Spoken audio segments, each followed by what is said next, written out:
And welcome into the VCT OCE Split 1 playoffs. It's going to be the upper finals tonight. It's eking up against Full House.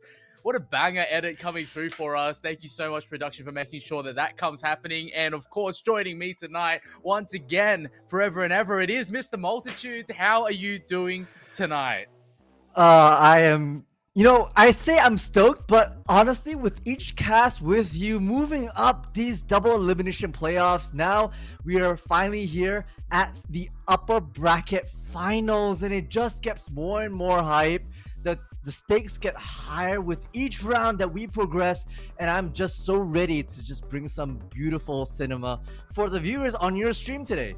Yeah, honestly, a huge honor for it to be taking part on my stream. Thank you so much for production for making sure that comes through live, well and waiting. And as we get into the match shortly, it's going to be a quick description here for us. Eking up against Full House. Both teams have gone 7-0 in the group stages. I mean, technically speaking, Eking have marginally beat out Full House. They haven't dropped a single map in there. But of course, they've come off a couple of tight best of threes in the playoffs so far. Eking recently that we casted up against Hornswogglers. And of course, Full House up against Long and Friends last night, coming off a 2-1 narrow victory as well.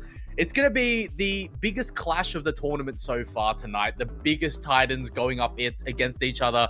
And I know you have some, things to talk about the map picks as they come on tonight. Icebox, Sunset, and Ascent. Take it away, Mr. Multi.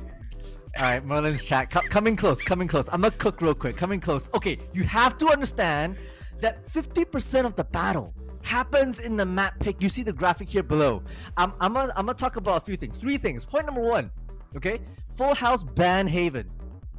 Big head move. 5-head move. Okay, Eking have won Haven 6 times with no losses on that map. They are dominant on that force. So for Full House to ban that, great move. But for Full House to then choose Sunset as their map pick. Map number 2. That I'm not sure about that, Merlin. Right? Eking have a couple of great demonstrations under their belt, and Full House have no public appearances. Now, unless they have cooked something crazy in the backdrop to specifically counter-strat against Eking, I have my doubts here, Merlin. 100%. And ironically speaking, the last few matches that have come across, it feels like Eking has had a tougher time on their own map pick as opposed to the opponent's map pick.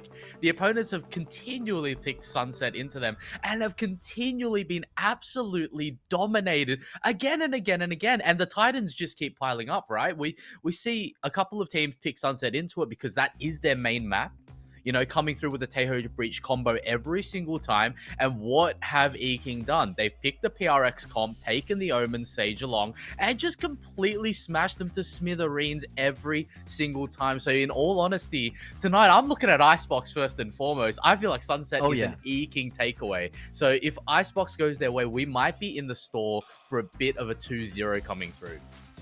Yeah, and so, you either really turn up Full House and steal that map pick away and hope for the best for your Sunset. I mean, I don't mean to dish on anyone right now, but it will be Full House's kind of time to step up. And like you called it, these are the 2 top teams from these 2 groups, and this year will be the first time in the Valorant VCT OCE Split 1 that we see these 2 Titans come head to head in this best of 3. And I'm so sure that all these players here are doing some background studies, some counter strats. I want to be able to see those come out strong. Yeah, 100%. Both of these teams, let's not forget, they came from 2 separate groups. They lead the groups, they come through into the playoffs, and they've just been winning non-stop. And it's culminated into this uppers finals, the one game, right? The one match in which you're going to be qualifying through to the grand finals, guaranteeing yourself a top 2 placement in the OCE scene.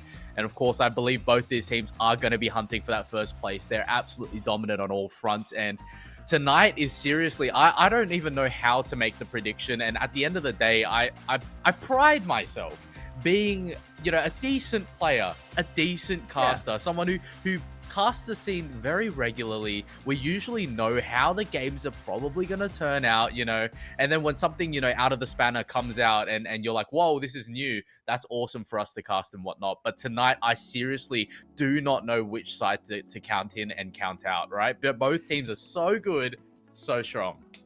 So hey, we've never done this before, Merlin. Let's put our money where our mouth is a little bit. What do you think? Like, call it.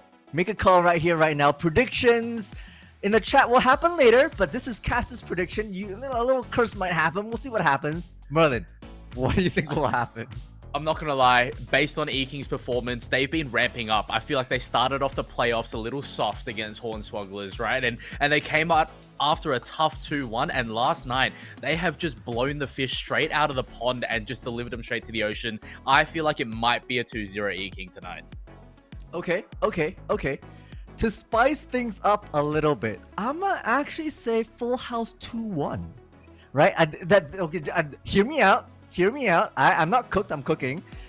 I think, hopefully, Full House have developed counter strats on map number 2, and we go to Ascent, and then we can really battle it out, because on Ascent, both these teams have pretty decent win rates, round win rates, and so it might go the distance, and then Full House could pull out the craziest script writing that we've ever seen. So that's where my money will be, Merlin.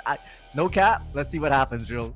Yeah, 100%. I do fully believe that. And of course, I think Full House will actually really have to focus on taking down Icebox here first and foremost, because I don't have the confidence, even if it is their own map pick on Sunset. It is that kind of left field pick right now, because as we mentioned throughout the tournament of playoffs, Sunset has been rotated back in replacement of Fracture, but however, we're still playing on the Taeho patch, which means Taeho's not nerfed just yet, and we've seen a lot of teams band-aid the solutions on Sunset with that Taeho breach composition, and E-King have just been not running Taeho at all, and we're seeing a lot of adaptations come through, and it feels like a lot of teams can't deal with the Sage the same way, and E-King's utilizing it. So I'm looking at Full House to take Icebox, lose Sunset, and bring it to map 3 on Ascent and win there if you're talking about the 2-1. However, if E-King come on strong, it might just be a quick 2-0. I feel like everything kind of hinges on this first map.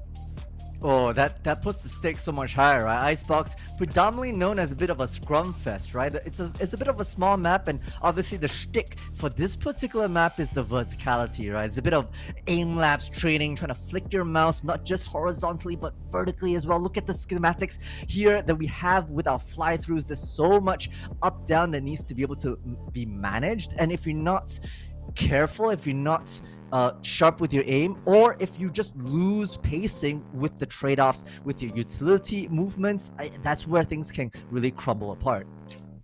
Yeah, and then Icebox, again, it's another one of those situational setups that a lot of teams right now are adapting and not playing duelists on this map. And we actually saw Hornswogglers take the win up against E-King the other day without a duelist present, and E-King, we know, run the Jet, and as you see, that's going to be coming forward as well. The Harbor Viper composition with the Sova Killjoy core, I feel like, is going to be the adaptation here, and Full House also going to be putting forth that Jet, but the switch out, they're not running double controller, they're running Taeho Viper, which is definitely a bit of an interesting middle ground. I'm not sure if you're going to be getting more advantages just by having a solo Taeho without that Gecko being run on top. What is your take on this, multi?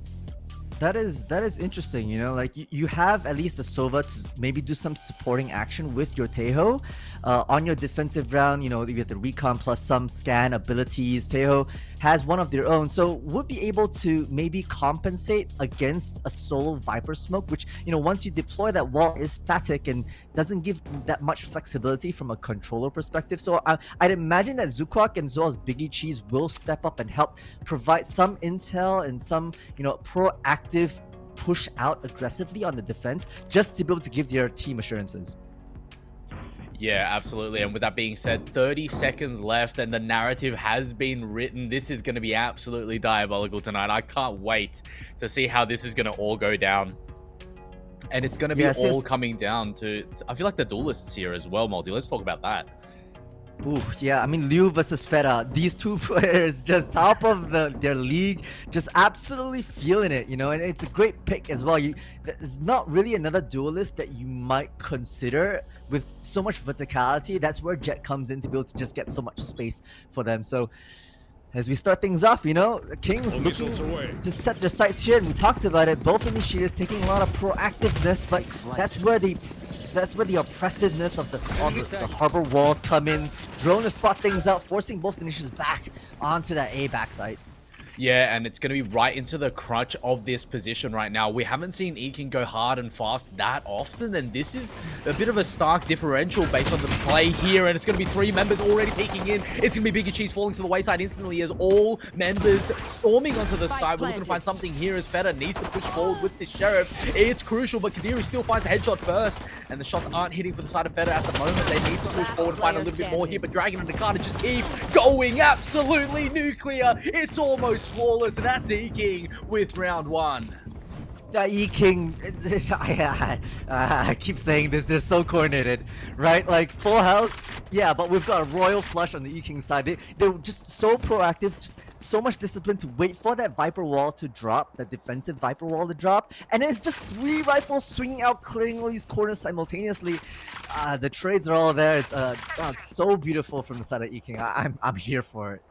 Yeah, this is just awesome to see. Dragon starting off with 3. I mean, we know they're sharp, and they're going to be getting 3 ulti orbs right on to the mark, and I feel like E-King right now just going to instantly slow it right down. What is that? Gosh. Must have been a soda dart, yeah, composition right there, just right onto that orb take. So already someone down for the count on the side of Full House. Needs to find a headshot here. That's gonna be Vizsla, but second, massive to say the least. Vizsla really just reprioritizing exactly the needs of Full House right now, finding 2 crucial kills, a lot of value identified and anchored upon. But look at this push on the side of E-King. Already A-side completely compromised, and Kadiri has a great positional advantage. Cascade coming through, not gonna be able to see too much here, but I think the damage already dealt for this round. It's already a solid eco, if you really ask me, and now they have to consider this flank coming through. We saw this coming in from Hornswogglers, so they're definitely conditioned and minimized, ready and waiting. Did see this one coming. Sinnoh not going to be allowed to do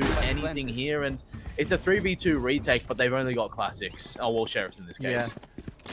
It's a tough call at the moment, and interestingly enough, I don't know if you saw, but King actually decided to chuck away additional Bulldog despite, you know, leaving 2 players with Sheriffs only, and maybe it's a confidence thing, maybe they really don't want to pull it away, but, you know, Minimize just doing work with the solo rifle that they have here. Yep. Clean as a whistle. 4K to their name. Nothing more, nothing less. Exactly. Yeah. Well, that's going to be a simple and easy one, right? It's calculated, surgical, as we saw from the first game, right? That came through from the side of E-King. They were always just so put together, well coordinated yesterday, and I don't think today's going to be anything different. It seems like, you know, they want to make sure that as clean as possible is the name of the game. They already lost 2 members from those heroics from the side of Vizsla. They didn't want to lose any more guns other than that, and they're going to be bringing across a couple of nice solid rifles here, so solid chances still. Indeed. And it's kind of a default approach here. More people stacked on this A side, but no one's scaling up just yet. You know, there's basically 3 or 4 layers of defense that the E-King have to punch through, and they're taking it nice and slow this particular time because they know at least Full House would have bought up nice and heavy. The arsenal is what they're worried about, but obviously you want to be able to drain away some utility from the defender side. Yeah, exactly. And you look at the team comp from the side of Full House, they only have 1 controller, right? So it's actually a little bit tougher to deal with if they get swarmed about. And right now, Feta already finding that crucial kill on towards the controller here, but Mina is going to be answering right back. No duel is going to be available from the side of Full House in this case.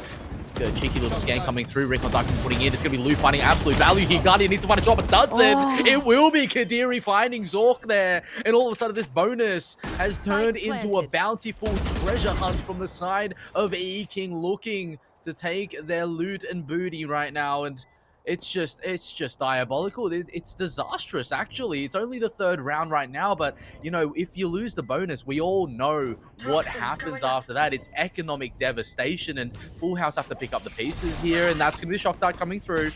Post plant starting to ensue here, despite E-King not having a Teho. the options are limited, and as the time ticks down, it gets even worse in a way, finding a crucial one. Still 3v2, and they need to push through now. Second kill coming through. It's freebies all across the scene, but there's nothing more you can do. Force to save his full house, eking 3-0. Yeah. Ooh, tough start from Full House. They've walked into King's domain, and domain shall be, as the Kings basically are able to nullify with just straight great body position, right? You look at this, the slight jiggle and then the triple peak coming out, and unfortunately the defense couldn't nail those shots. Had some consolation prizes right at the end as Minimize tried to maybe strip one more away, but Kings are still looking healthy from their economy's perspective, and this is going to force Full House into a bit of a save. And look at Dragon with the Outlaw. That's going to effectively one-shot anyone on defense as well, so tough call right now. Yeah, we really need Vizsla to double up on a couple of more kills instantly here in the walk. Going to be giving that trade onto a silver platter.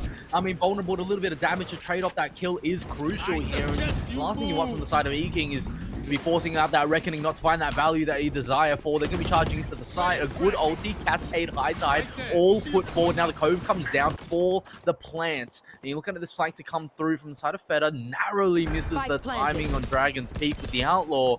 But it's going to be massive here. And let's just make sure we also keep in track. Kadiri finding that kill instantly. Akana's one away from the Hunter's Fury, which is a crucial part of post play that you would want to find. That's going to be minimized. Finding one onto Zork, trades out by Kadiri's headshot, of course, and still creating a 3v3. Needs to adjust quickly here. It's going to be Biggie Cheese finding a headshot instantly. Sinaway finding it. It's going to be a 3v1 all onto the Dragon Breath. As we find one, almost a second here, and Dragon needs to find these advantageous angles to push through 1, 2, and 3. Has to be fast. Almost a second there on the trade through. Feta so low, but it's still going to be a Full House win. But gosh, was that close. Yeah, Full House actually decided to force up, and it went in their favor from that perspective, right? Starting off with a beautiful start here. Slow creep along the ropes and just being able to isolate these Dragon, but finally the last two players from Full House teamed up and were able to just shut things down. Great trade from Feta to secure themselves the first on the board. Yeah, 3-1s to start it off. It's still not exactly, the outcome that you're looking for. You lost 4 of the members and you lost the armor onto the side of Feta, but, they're going to be completely forcing up. Both sides essentially equalized on the economic front. But in this case, it's going to really come down to this round here. A bit of a make it or break it. Those pivot rounds that we talk about all the time. Scan coming through. Going to be hitting once. Trying to find a second. Not going to be happening as Zork escapes narrow deaths of the Hunter's Fury. And Akana's been so good at utilizing that ultimate. And we've been seeing a lot of Sovas taking place on the scene, but not everyone is just as strong as Akana with the positioning of how they use the Hunter's Fury. But in this case, still, Zork narrowly escaping it. And we see ourselves into a bit of a 5v5, but I don't know if Kadiri understands that someone's right on top of him right now. Top left, they have to check it. The peek from under. I don't think Vizsla sees it. Kadiri catches the face of Vizsla. Right and left their feet. It's going to be... that's ridiculous, honestly. I don't even know how to explain it, besides the fact that that's just unlucky. Full House, now all of a sudden, complete sight compromised. And, it's always like this, Multi, where it hinges on those one pivotal moments in a round where the thing completely just collapses on itself, and it comes down to another couple of hero plays as Biggie Cheese answers with a kill onto Minimize, but the Viper Spit's already down, and we're looking to find something more, and it's going to be all on Dragon in this. Kadiri, another crucial headshot. Another person under him needs to be found. Akana answering back. Zork going to be falling to the wayside as Biggie Cheese finds a second for their troubles. And they need to find more, but the man advantage still here. Dragon with that Viper Spit. Too good. As Feta now is forced to escape with the Operator. 3v1 dire odds. And it's going to be a 4th round for E-King here. It's just so unlucky, to be honest, from the side of Vizsla, right? Pushed up on that top of screens, and Kadiri just had the 5-hit notion. Just look up, just maybe I'll catch someone there, and indeed, verticality pays off. Timeout now being called for the defensive side. They cannot let this run away, and Feta with that Operator had forced up on round number 5, gonna be carried into what's likely gonna be a very heavy, thrifty round. So time to regroup and figure out how to maximize your arsenal and your abilities. Yeah, 100%. It's not going to be easy. Like, at the end of the day, you're playing defense, and typically speaking right now, you don't have that second controller to give you that kind of movement, you know, space control that you're looking for. And all you really have right now, in comparison to the double smokes on the other side, is your Tejo, which means Biggie Cheese not only has to find the gun kills, needs to use their utility aptly and find that space for the team. Yeah, you know, like that previous round, we actually saw E King, you know, having lost round 4, moving to round 5. They actually went exploring a little through mid. They got rid of Tart at Boiler, and that actually forced Full House to work in this like L-shaped defensive lineup. But they weren't proactive in retaking that space. We talked about, you know, Sinaway having only a single smoke that's deployed during the buy round, like you see here. So, you know, Zoa could have moved forward to get the drill. Maybe they're saving all their utility for the retake, but it's just not working out most of the time. Yeah, for sure. And this is going to be a big clash here. It's going to be Feta looking to push forward instantly with a dash on top. Needs to find a quick kill with this operator and dash back out instantly. But if that timing isn't of the essence, it's going to be a dire straight. It's going to be one, but instantly traded. A great effort and equalized immediately by the side of Kadiri. It was unlikely, but somehow we end ourselves on a 4v4 with the operator down for the count on the side of Full House. That's going to be the orb now taken. Armageddon ready and waiting as a killjoy. A lockdown is going to be invested here, and it's interesting because of the Tejo unable to break utility anymore like they previously were able to first up on the release. That will be the lockdown found. Shots looking to be answered in. Vizsla needs to hide behind that box there, but he's tagged up just a little bit, and Dragon's going to be pushing out, trying to find a little bit more. Oh, it's a bit of a 1v1 scenario here as the rest of the site starts to get channel and choked hold by a couple of members, and this 1v1 needs to be sorted out quickly, or else Dragon's not going to have enough time to help the team out as the retake starts to ensue. Dragon's actually tagged down pretty low and needs to find this 1v1 safely, but Vizsla's actually got the HP advantage. We're looking to find something more here as most of the team's going to be coming in. It will be Kadiri trading it out as Vizsla actually finds the best of Dragon with that Sheriff here, and a couple of members going to continue. It's going to be Lou and Akana still answering back, and the lockdown now invested from the side of Vizsla, but it's on the opposite side of the map. This isn't what it's meant to be. It's messy, it's convoluted, and it's not coordinated the way that we were hunting for from the side of Full House. And that's going to be King with the 5th, and a bit of a weird one for us, Multi. Yeah, I don't know how I feel about that. Vizsla did get the trade, took very long, like you said, then invested the lockdown. But at that point in time, you know, time had bled so far, and we couldn't really get anything else. So, to be fair, that I think Full House still kind of like half fought, and we'll be able to pull by for this next round, hopefully, as we look into the arsenal real quick. But you know, that was really kind of messy.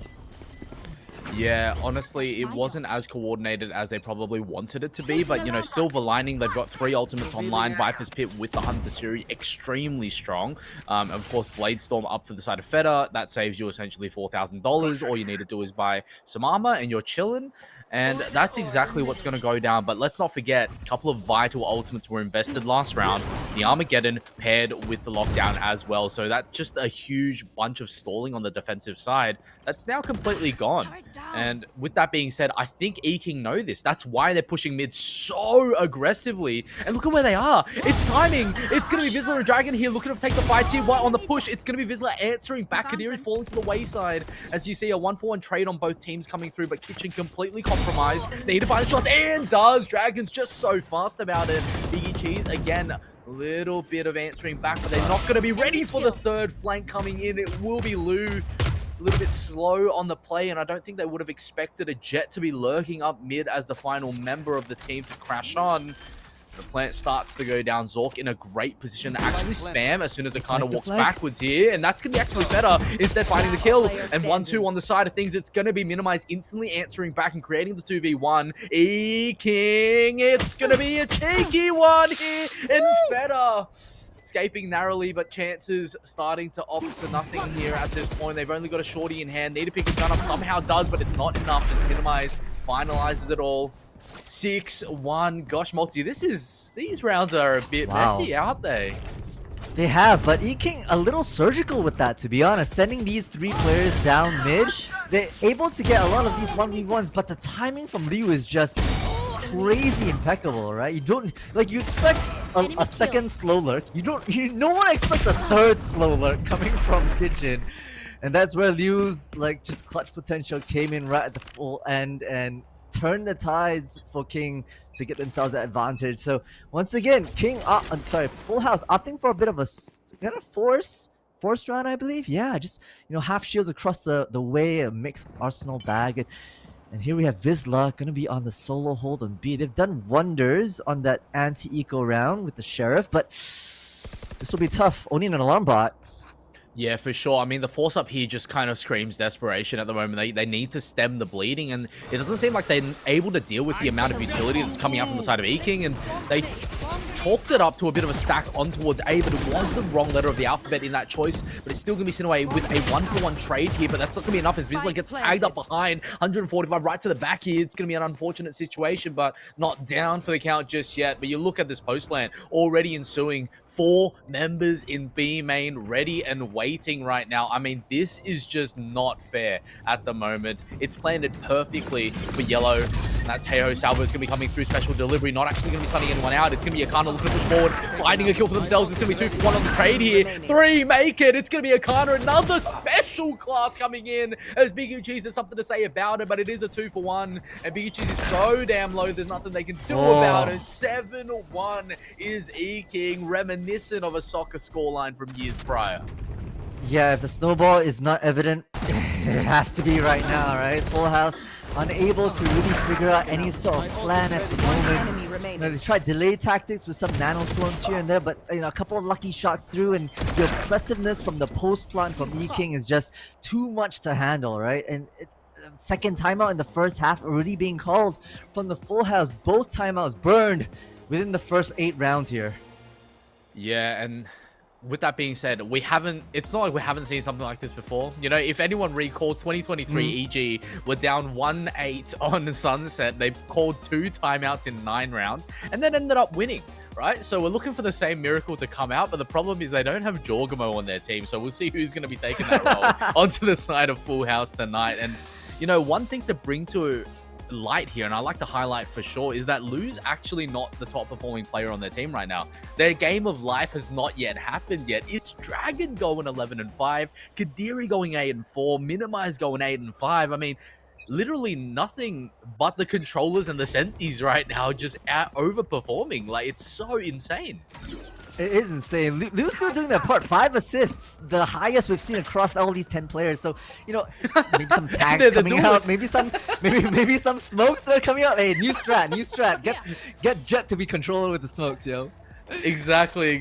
Hey, at the end of the day, if you've got 3 of them and they still amount to 12 seconds, we'll take it, right? And I think the crucial part here is that Akana doesn't even really need a gun. They haven't invested in Akana to take that gun because all they really need is to stand back as their ultimate goes through walls anyways. And oh, this is going to be a cheeky one, and somehow Dragon hits that shot! Oh, my days, you might as well call yourself Michael Jackson for that moonwalking bullet. That is diabolical.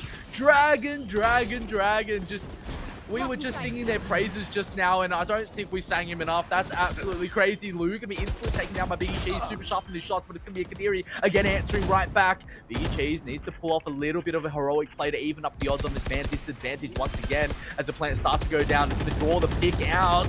Oh, that's dangerous. But Akana, little devious on the play. The 1-2 is gonna be coming out to Sinaway instantly. Gonna be finding the head of Akana on the peak as Kadiri answers back with Biggie Cheese falling to the wayside. Bit of a dairy diabolical diacism coming through as Sinaway's left in that 1v3. It's going to be 1, but not enough. As Kadiri finds the hat trick, E-King are just unstoppable on Icebox. Yeah, Full House playing poker. E-King's playing Valorant here in this Icebox match. I do want to say, like, Minimize, they actually held a little bit of time before the plant. Minimize was planting right around the corner from Biggie Cheese. You said it was a little dangerous, but the coordination, just waiting for the team come say, no, I got you, bro. I got you, and you can plant safely with the bullets flying around as cover. This is comms just flowing immaculately, or maybe no comms at all, just knowing how each other work. Get out of my way. Yeah, right now, a lot of heroic plays coming through, a lot of teammates just kind of pushing forward. I don't feel like Kadiri was playing back as you would essentially want Ascenti to be kind of holding fort. They were running to the back of the site, just crunching kills. And Dragon's actually playing Lurk a lot more than Kadiri actually is in this case. And you're looking at Lu. See, Bladestorm on towards B, solo duelist, dragging attention to make the 3 people sit. It's crazy right now. Feta gonna be answering back with, of course, a crucial headshot. A second one coming through as Kadiri near death at the moment. You look at Minimize Kadiri, literally a strong gust of wind would take both of them over. And because of that, it might be a little bit of that complacency check coming through that's killing the cat at the moment for the side of E-King, and Full House might have a chance on their horizon in a 5v4 scenario, and very quickly would be able to change down to a 4v2. Massive snake bite coming in, but the salvo is going to be instant answer back. Then they find a shot here and does. Feta can't go down yet. It's going to be a 2-for-2 trade. And then you've got Lu and Kadiri here in 2v3 scenario. Vizsla going to be answering back as Kadiri is going to be tagged down so damn low. 5 HP against 2 individuals. 30 seconds left. Can they do it? Not going to be happening. The flank too good from Sinaway. 8-2 is going to be the scoreline. And Full House haven't stemmed the bleeding just yet. I'd be apprehensive to say that, but they've got something up against themselves now. Yeah, maybe a little bit more of a breathing room, but I will say it's just a little lucky here with the trades coming within their favor. 30 seconds left. Playing it just perfectly with the flank coming out from Sinaway, who is, might I just add, you know, a bit of pet peeve of mine, Merlin, holding on to that Viper's Pit for just a few rounds right now. So we'll see how things play out. Full House gonna be able to still buy up. Zaquick has the operator now in mind, perched up top. This will be the first start. But that cascade, beautiful to just block off the sightlines and let King scale up free and easy. Yeah, for sure. And like you mentioned, holding onto that Viper's Pit's not ideal. But based on the nature of how Sinaway is playing, which is so lurk heavy, it's tough to utilize your Viper's Pit aside from just committing it to one side of the map instantly at the start of the round. But it's going to be minimized finding 1. But again, it's the price of 2 here. There's a couple of members dragging and minimized going to be falling to the wayside as Full House find a little bit of a man advantage here. But this play coming through, Armageddon invested, but still plant not down. And they're holding strong from the side of E-King, looking to find a pick before the spike gets planted. Dice going to be a compromised position at the moment as the salvos get invested, but still not going to be finding too much as Lu going to be answering with 2 massive headshots. It's going to be Vizsla now equalizing the odds, finding a 2-for-2 scenario, looking at Full House to gain a little bit of a second room on their advantage as Vizsla gets tagged just a little bit, and we're looking at this bit of a Mexican standoff as all 2 members can be walking forward. They need to be assertive, and Lu can't find the final despite a hat-trick coming through. Vizsla on 6 HP. Narrow odds by the skin of their teeth. Full House find their 3rd round. Honestly, it was as narrow as it gets. Full House managed to scrape together a couple of rounds for their own, and a bit of heroics once again coming from Vizsla. He's paired up with their team member to get the final trade. I will say that they hesitated on that Armageddon as well, right? The Armageddon came out maybe to try to isolate the fights on A with the wall up as well, separated you away from the rest of your team.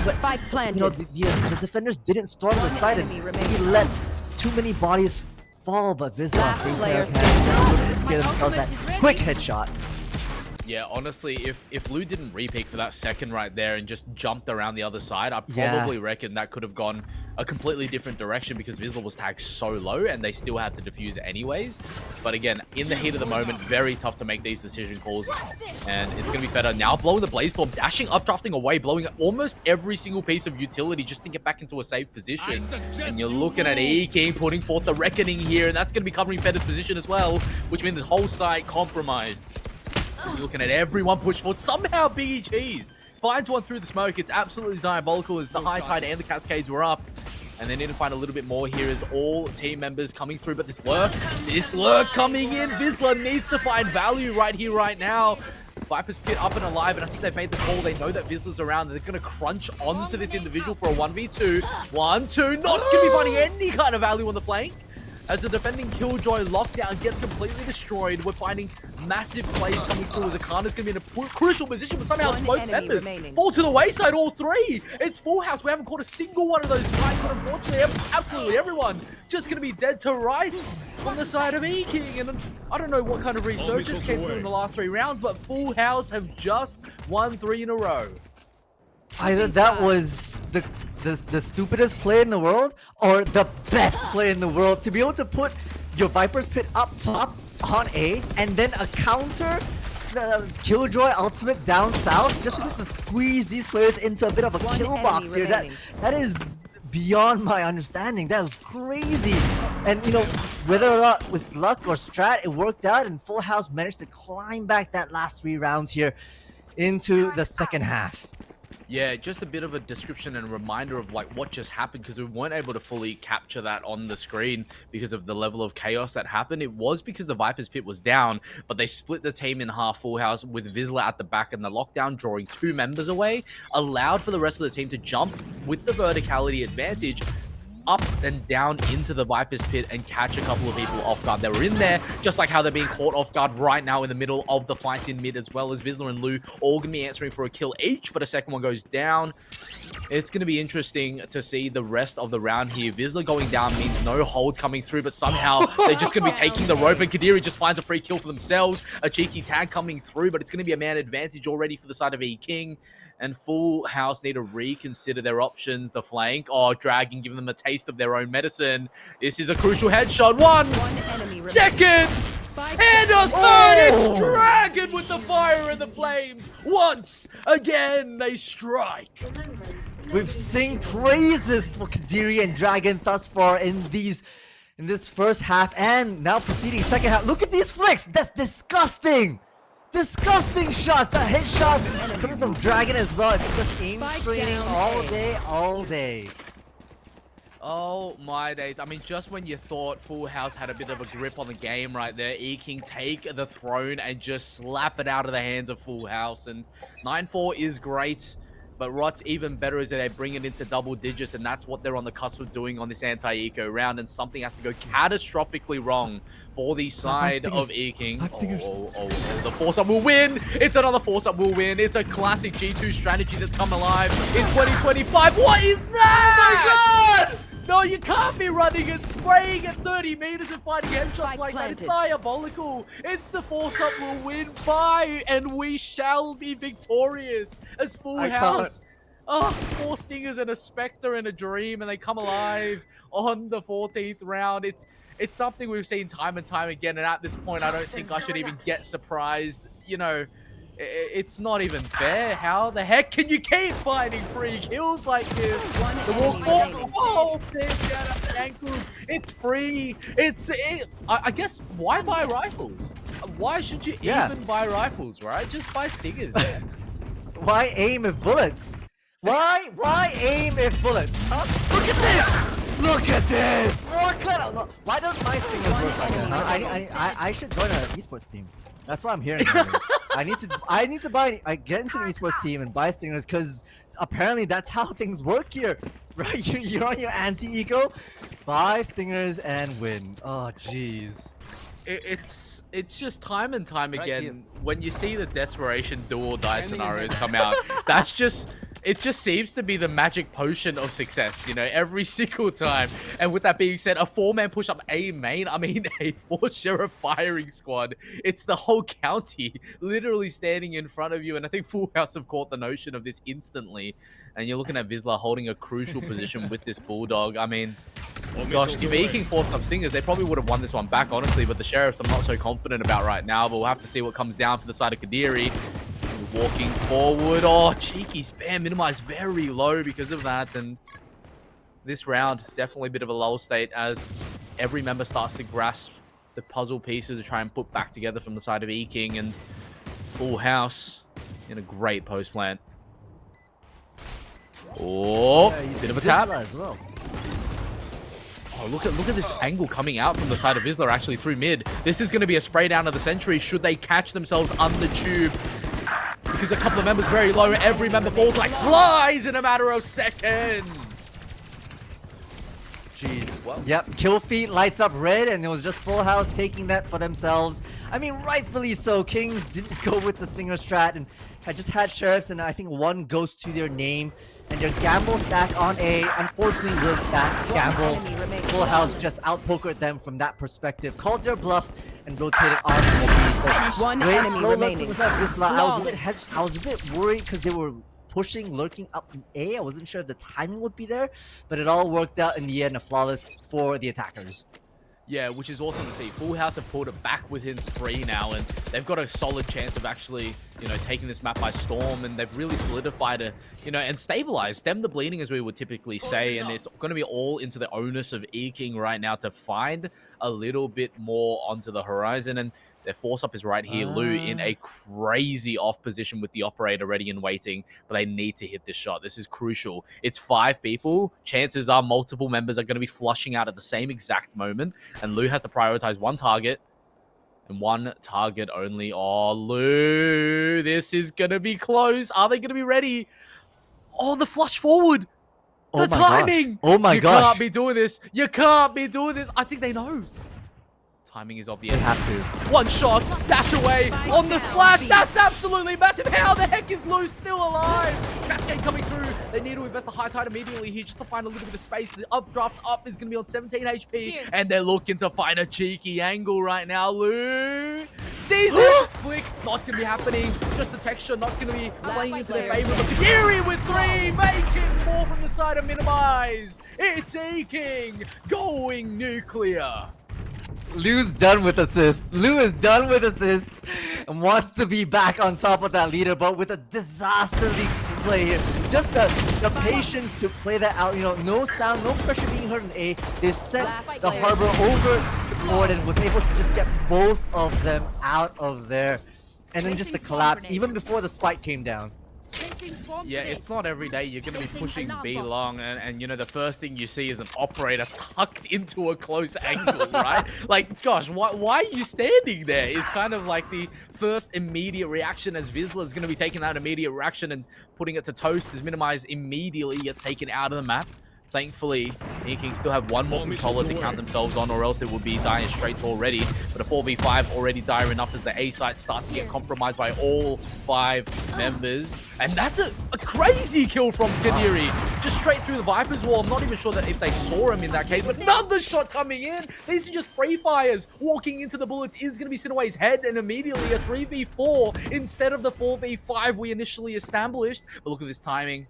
This timing from the flank. Dragons on a great angle. If they choose to go up towards Belt, it's absolutely free. There's nothing there holding them back, but I'm not even sure that's going to be necessary at this point. Lou finds a shot, a second. Goes nuclear on the 4-10 moment here. It's talking to find more than just one. Pushes forward. A cheeky right click needs the answer right back to the recon. Gets invested, but that's all she wrote. It's going to be 6-11. It's Eking starting to pull away again.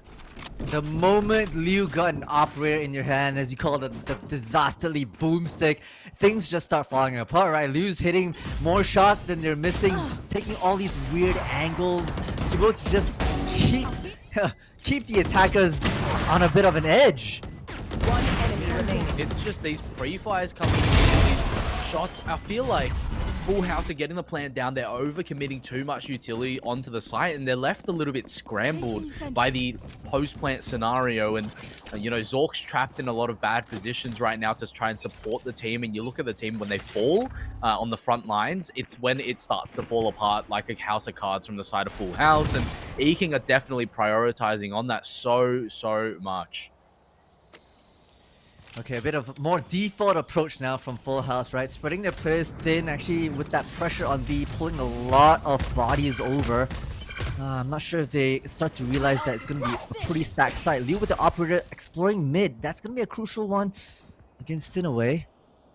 Yeah, this is going to be an interesting one for sure. A 3-1-1 split coming out from the side of Full House, which means they're indicatively trying to find a 3-1 split towards B, right? We're looking at that 3-man push. They want that singular lurk to come through and maybe make that a double, but Lou in a perfect scenario right now on this cross. It's a free shot. They're locked in. Oh, but Vizsla knows. They know. Vizsla's just too smart. Vizsla's been in too many of these scenarios too many times and does not want to feed a free one over, but does allow for that cross to make it a 4-1 split. Full House can be completely adapting and putting forward, but the dash! Oh, somehow every member falls. Eking were ready for the positioning. They even had the dash shortened with a special delivery. Well, a stun in that case, and somehow Full House just going to be turning right around, finding 3 kills immediately onto the site, and Eking have to have their tail between their legs on this round, and Akana, I do believe will be trying to just find a couple of kills to see if they can open up the round at all. But the operator all the way at spawn looks like it's already aiming to save, and Vizsla just gets to have a chill pill, bit of a vacation on A site, and that's it. Yeah, I mean, they made the right call. They spotted the op in mid. Fera getting a sneaky one as well.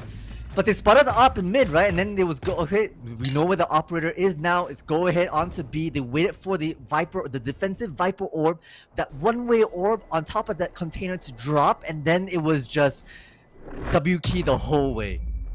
Yeah, it's crazy to say the least. We love to see it. Vizsla with a cheeky little tap through, but not going to be finding it. Luckily on the side of Lou. Oh, that last one was close. If they were standing up, would have been in the head. But we'll take it, and it's 7-11, my favorite convenience store, as we love to say. But, you know, it's going to be a scoreline tonight. This especially, it didn't even land into the smoke. Fedor was probably dead to rights, but no, just turned around, cranked a 90, and just smashed 3 knives into the body of someone, and that's just all it is. Yeah, and so now looking at that 7-11 score, you know, Full House having a bit of a footing, but not yet. Kings aren't broken just yet. Liu in another disasterly position, probably going to be spotted out by this drone. But, you know, the defensive side as well, they do have a couple of great ults, not yet deployed. See what happens here, though. Narrow vibes, narrow vibes. Like a couple of snake ups could have happened, but it kinda. Oh gosh, I think Kovacs might be looking for a new ambassador right now, and Akana should be there. Honestly, these kinds of shots we've seen so often coming out from the side of Akana holding these pixel angles, and they just never seem to miss. Better gonna be pushing forward immediately, but Akana with 2 more! We haven't caught the fight, but we see the repercussions. It's Akana with 3 already. The hatch will find another one here. It's gonna be taken down by Feta, crucially. But look, the spike is get picked up, does get picked up, understanding that that's happened now. Means that, hey, hold the rotations is calling Eking here, and you're looking at where they're standing, all towards mid, bunched up. They don't need to flood into A because the Viper's pit's already there, ready and waiting, and the rotation on B ensues. Yeah, and it's going to be a bit of a tall order, right? Kajiri does have the lockdown as well that they can use to deploy once that penny drops, which should be anytime soon. King are playing the advantage, right? They have more players, double, basically, and will be able to, at the very least, regroup here and come into full storm. But Biggie Chi is doing the smart thing, pushing up, maybe trying to get sneaky picks of their own. The push-up here could be a bit of a double-edged sword. They do have the Armageddon and the salvos are waiting, and I'm not sure they're going to be able to, you know, do more than just one here because they're trapped in a one-and-done position. Special delivery. The jumping around special from the side of Kadiri instantly gets tapped out, but it's going to be Feta now down to 37 HP. It's going to be all on E-King with the push-out, the double, the 1-2 not happening for Feta. Going to be 7-12 match point from the side of E-King, and I'm not sure. I feel like Biggie Cheese, barring that, if they had no util, it would have been a fair play to push up, try to find the entry kill, try to keep the numbers close, but they had salvos and Armageddon, so I'm not too sure. No, I 100% agree. That's probably it as well. And Akana just also understanding the movements now of the attacking Killjoy, just need to wait for that slow lurk up, getting a nice 3k, and then the proactive Viper's Pit, right? Just basically deny the site and make it painful or as dissuasive to even consider that A site anymore. So great shot coming from against that match point. So much to ask here, and King want to be able to take that fight on. Yeah, it's going to be a push-up immediately. Lou needs to find these shots immediately. Pushing through, it's going to be minimized. There's still 7 ultimates online for the whole teams. It's going to be Zork and Biggie Cheese all landing kills for themselves, creating a 3v4 scenario. And that's going to be Zork finding another one, making it a 4v2. And they've only got a lockdown to utilize now, as they've blown absolutely everything from the side of E-King. Hunter Suri was put forth, didn't find much value. Still 3 ultimates aware, ready and waiting for the side of Full House. They put the Hunter Suri, the lockdown, and the Armageddon. Kadiri with a massive flick, but Akana in a great position, but the double drone scenario is going to be really tough to deal with as the lockdown gets committed. Needs to find another shot. Vizsla immediately down. Can they run away in time? Akana, if they get away, it will create a 2v2 scenario. It's playable, and they've got a shock dart. Great positional advantage right now coming out from the side of E-King as the post plant starts to come through.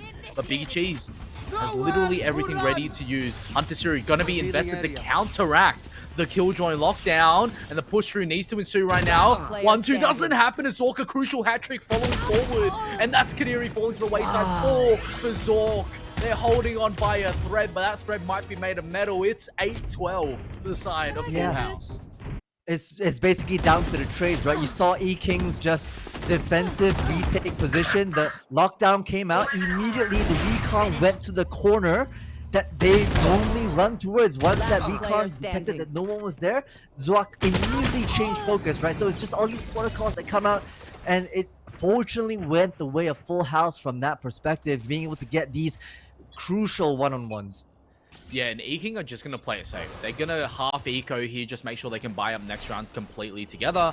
But a double hold, Bucky ready and waiting. The spam too much to deal with. Minimize can't do much more than that. And Teo drone coming out means Lou has to dash away before they get suppressed, or it's just going to be a tough one to deal with. And already a mana advantage solidified for the side of Full House. We see 3 members onto the side of B already, and it might be a fast one here. We've seen Full House's, explosion executes on towards B, and I'm not sure E-King are going to be ready for it, especially considering they only have a Sheriff and a Vandal here. Marshall, mind me, and Snake Bite. Invested. A shot needs to be found. Not going to be happening. It's going to be sent away instantly with a headshot. Jumping on top of the box. Ooh, a nice headshot coming in from Dragon. Sharp shots. We love to see it, but a spam even better. Can't even see you, but you still go down. Is going to be Feta, just putting a bit of a rain of dairy on across the map. And that's going to be Feta finding the second there, equalizing the round instantly. Final member, Akana. Not much to deal with here, only a classic in hand, and it'll be more than just something catastrophic. It'd have to go so wrong for anything to happen here. As Feta finds a hat trick, systematic and surgical like we saw from Full House. We love to see it. And it's still going to be 9 and 12, 3 away from each other, but I know E-King just one away from victory. I like the mid-round call as well, just to be able to wait for the impatience from the side of E-King to run out and allow you to, peek out impatience, waning, and let themselves get that early entry kill, and just, numbers fell bit by bit, stone by stone from that perspective. King, 1 away from that timeout. Oh, sorry, 1 away from claiming the map, their map under their belt here, calling a bit of a timeout to maybe try to just get that final one over the board. They've now been able to stack up in terms of arsenal. They have a reckoning on board as well for maybe some level of a retake here, but Biggie Cheese also holding on to that Armageddon. We'll see what they want to be able to play here as they start to figure things out. And I gotta sing praises once again for Kadiri and Dragon. 20 and 19 kills to their name, and Feta is right up with them, to be honest, 21, and it's just unable to really convert these rounds for the Full House team. Yeah, 100%. And, considering that they started 1 and 8, I feel like this is already a rude awakening for the side of E-King. They had a mad advantage going forward, and they've come out on the other end. They're on match point now, but Full House are definitely hot on their tails, and E-King, it's not all about, hey, we're up by 3. It's more like they're kind of up by 1 at the moment, because if they lose this round, they're forced onto another eco, which most likely will then go to the way of Full House, and then they'll have to force up a couple of, interesting rifle, like light armor buys, which isn't exactly advantageous, and then all of a sudden you're at OT. The economic sway is really crucial, so they need to make sure that they win this round convincingly, or else it might actually drag onto OT, and Full House will be able to claw it all the way back. Stale here. They didn't utilize. They sent out drone. They had the initial Sova drone. Now they sent out the Spider just to clear that. But right now Minimize is tucked so far forward to support the breaking of those drones, and they called right. They're worried about Liu being pushed up and set their sight somewhere else. Yeah, but look at the A site. So much space already being taken. Ikana's going to be in a great spot. Instant headshot here if anyone walks through that pathway. However, going up belt, this is going to be dangerous because standing in that spot, if they push up belt completely, they will see Ikana just standing there. So it's going to be super, super important that they don't let that happen. Kadiri not going to be pushing forward any further than that. Boiler compromised just a little bit here, walking forward. Sees the head, surely. That it's going to be Zork and Sinaway instantly finding the kill here. They see the head. The spam's going to come right through. Dragon not going to be going down just yet. As Reckoning going to be coming forth from the side of Minimize, of course. And that's going to be 1-for-1 immediately. unfortunately, it will be for the Viper Spit now. Invested in 3 members, sitting right into the poison orbs that don't affect him. Looking to find something of value, but it's still a 3v4. Time is of the essence. The 4-10 play, the jump down shorty, the high tide, the 1-2 doesn't hit. It's going to be Dragon. Equalizing one. They need to find the plan immediately. Going down, need to find it. Odiri and Dragon again and again with a 3-2 split. It's the show of the top fraggers. It's 13-9. E-King find it. Win.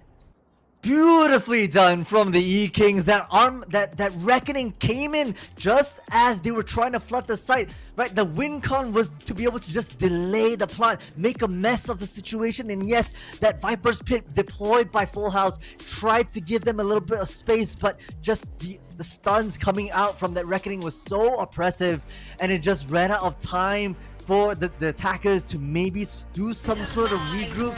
Not in the question at all. Oh, that's crazy. That round was so chaotic. It really came down right to the wire, and you know, Kadiri able to find that final headshot crucially, and that was probably the one kill that brought him all the way to the top of the ACS right then and there. Going to be 13-9 between both of these teams. A valiant effort from the side of Full House that almost came back strong and swinging, and we're probably like a round or two away from literally breaking it back into OT, which is awesome to see. Going to be moving on to Sunset, but with the showing tonight, I think Sunset might actually be a lot closer than we first imagined. Multi, this is going to be interesting for sure. Yeah, I mean, Full House gave E-King for a run of their money. You know, we talked about stats the last couple of nights, and E-King normally defeat their opponents in a 13-4, 13-5 fashion. To come to a 4-round deficit is terrific. But I want to also talk about stats on the board right now, right? Full House have more First Bloods than the Kings themselves. It's just a matter of the Kings able to regroup and get themselves back on the board despite having a player disadvantage. And that's just so spectacular from their perspective. It shows the level of team play that even on a map like this, map number 2, Sunset, we haven't seen that much. They're able to scrim together and pull off victories. Yeah, I'm super excited to see how Game 2 is going to be planned out. And with that being said, we're going to get that all readied up for the viewers tonight. So everyone at home, thank you so much for spending another beautiful evening in this action-packed series of Valorant between E-King and Full House. And with that being said, E-King now up 1-0 in this series, 1 game away from taking the Uppers Finals, guaranteeing themselves a spot in the Grand Finals. With that, don't go anywhere. We'll be back in 5 minutes after a little bit of a break just to make sure we get all the tweaks ready for Game 2. Take care of yourselves, get some calories in your system. We'll see you back in 5.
What is that?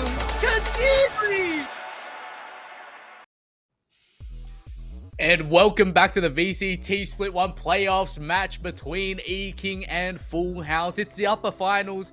It's E-King up 1-0, and we're taking ourselves over to the beautiful map of Sunset that has rolled its way back into the competitive pool here. Multi, this is a lot closer than I thought, considering how E-King started. What do you think's gonna go down here? I'm gonna go back on my soapbox, okay, Merlin? I'm gonna say a few things. It can go one of either way.